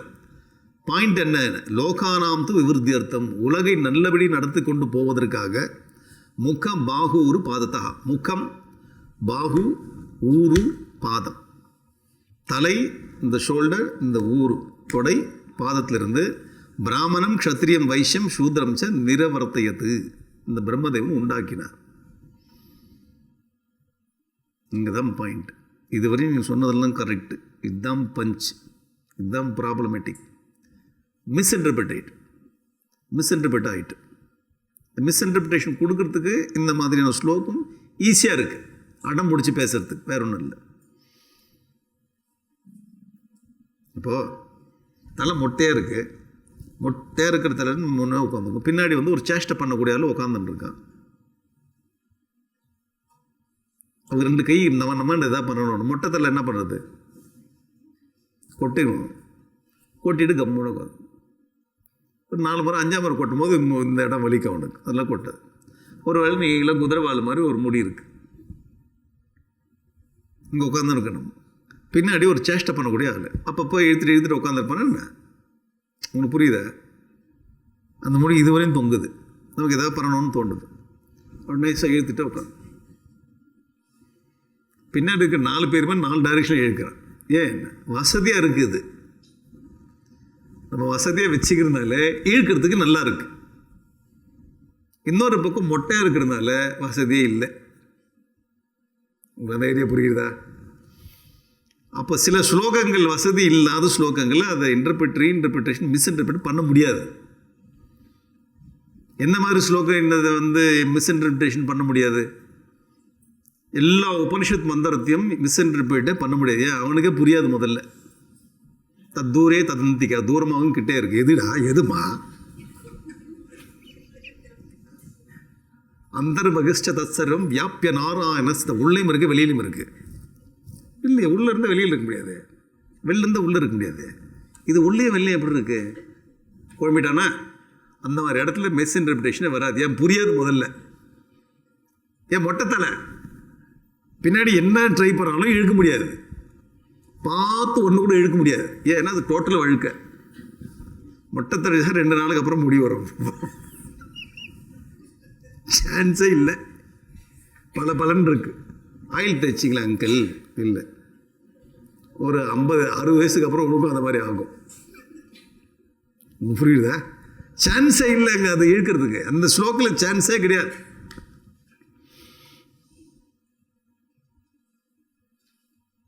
இந்த பிரம்மத்தை சொல்லக்கூடிய விஷயங்களில் சான்ஸே கிடையாது, மிஸ்இன்டர்பிரேஷன் பண்ண முடியாது அங்கே. ஆனால் இந்த மாதிரி ஸ்லோகத்தில் நல்ல வசதி இருக்குது, அதனால் இதெல்லாம் எடுத்து மிஸ்இன்டர்பிரேட் பண்ண. ஓகே, அதுக்கு நம்ம என்ன பண்ணணும்? இந்த மாதிரி முடி பெருசாக இருந்தால் நல்லா இழுத்து கட்டி ரப்பர் பேண்டை போட்டு டைட்டாக ஆகிடும். லூஸாக விடக்கூடாது. ஏன்னா கை நவனவனமானது பின்னாடிலாம் உட்காது. நல்லா இழுத்து கட்டி இந்த கிச்சனில் சமைக்கும் போது இது சர்வ் பண்ணும்போது கவர் போடும், நல்லா கவர் போட்டு அதுக்கு ஒரு 2 ரப்பர் பேண்ட் போட்டு, ஓகே, முடிஞ்சால் கொஞ்சம் கிரீஸ்லாம் தடவி விடணும். இந்த டயருக்கெலாம் போடுறதுக்கு கிரீஸ்லாம் கொஞ்சம் தடவி விட்டு ஒரு நாள் கிட்ட வரமாட்டான். ஏன்னா டோட்டலி பேக்கடு, கையை வச்ச கைக்கு. ஓகே, இதை தான் இப்போ ட்ரை பண்ணுறோம் நம்ம. இதுதான் ட்ரை பண்ணும். ஸோ இதுவரையும் நம்ம 3 சாஸ்திரங்களை பார்த்தோம். ஒன்று என்ன? பெரிய புராணத்தில் மனுநீதி சோழன் மனுவை பற்றி எப்படி சொல்கிறார். 2வது கம்பனை கம்ப்ளீட்டாக படித்தோம், கம்பனுடைய சாஸ்திரத்தில். 3வது திருக்குறள். 3மே தமிழ் கிரந்தங்கள். மனு அப்படி தூக்கி பிடிக்கிறது. அப்படிப்பட்ட மனு தர்ம சாஸ்திரம். சம்ஸ்கிருதத்துலேயும் இந்த மாதிரியான இது ரெஃபரன்ஸ் இருக்குது சம்ஸ்கிருத கிரந்தத்துலேயும். அந்த ரெஃபரன்ஸை பார்த்துட்டு அதுக்கப்புறம் மனுக்குள்ளே கண்டென்ட்டுக்குள்ளே போகும். இதெல்லாம் இவ்வளோ சப்போர்ட்டிங் இது ஏன்னா பில்லர்ஸ் தேவைப்படுது. முதல்ல தூக்கி நிறுத்தணும். முதல்ல தூக்கி நிறுத்திட்டு அதுக்கப்புறம் அந்த பில்டிங்கில் வந்து அந்த டவரில் என்ன கண்டென்ட் எப்படி ஸ்ட்ரக்சர் வந்துன்னு அப்புறம் போகணும். அது முக்கியம். எடுத்து இது பெரிய பெரிய ஆட்கள்லாம் சொல்லியிருக்காங்க கம்பன மனுவை பற்றி. அது ரொம்ப முக்கியம். சரியா? ஓம் பூர்ணமதः பூர்ணமிதம் பூர்ணாத் பூர்ணமுதச்யதே பூர்ணஸ்ய பூர்ணமாதாய பூர்ணமேவாவசிஷ்யதே. ஓம் சாந்தி சாந்தி சாந்தி. ஹரி ஓம். ஸ்ரீ குருभ्यो நமः. ஹரி ஓம்.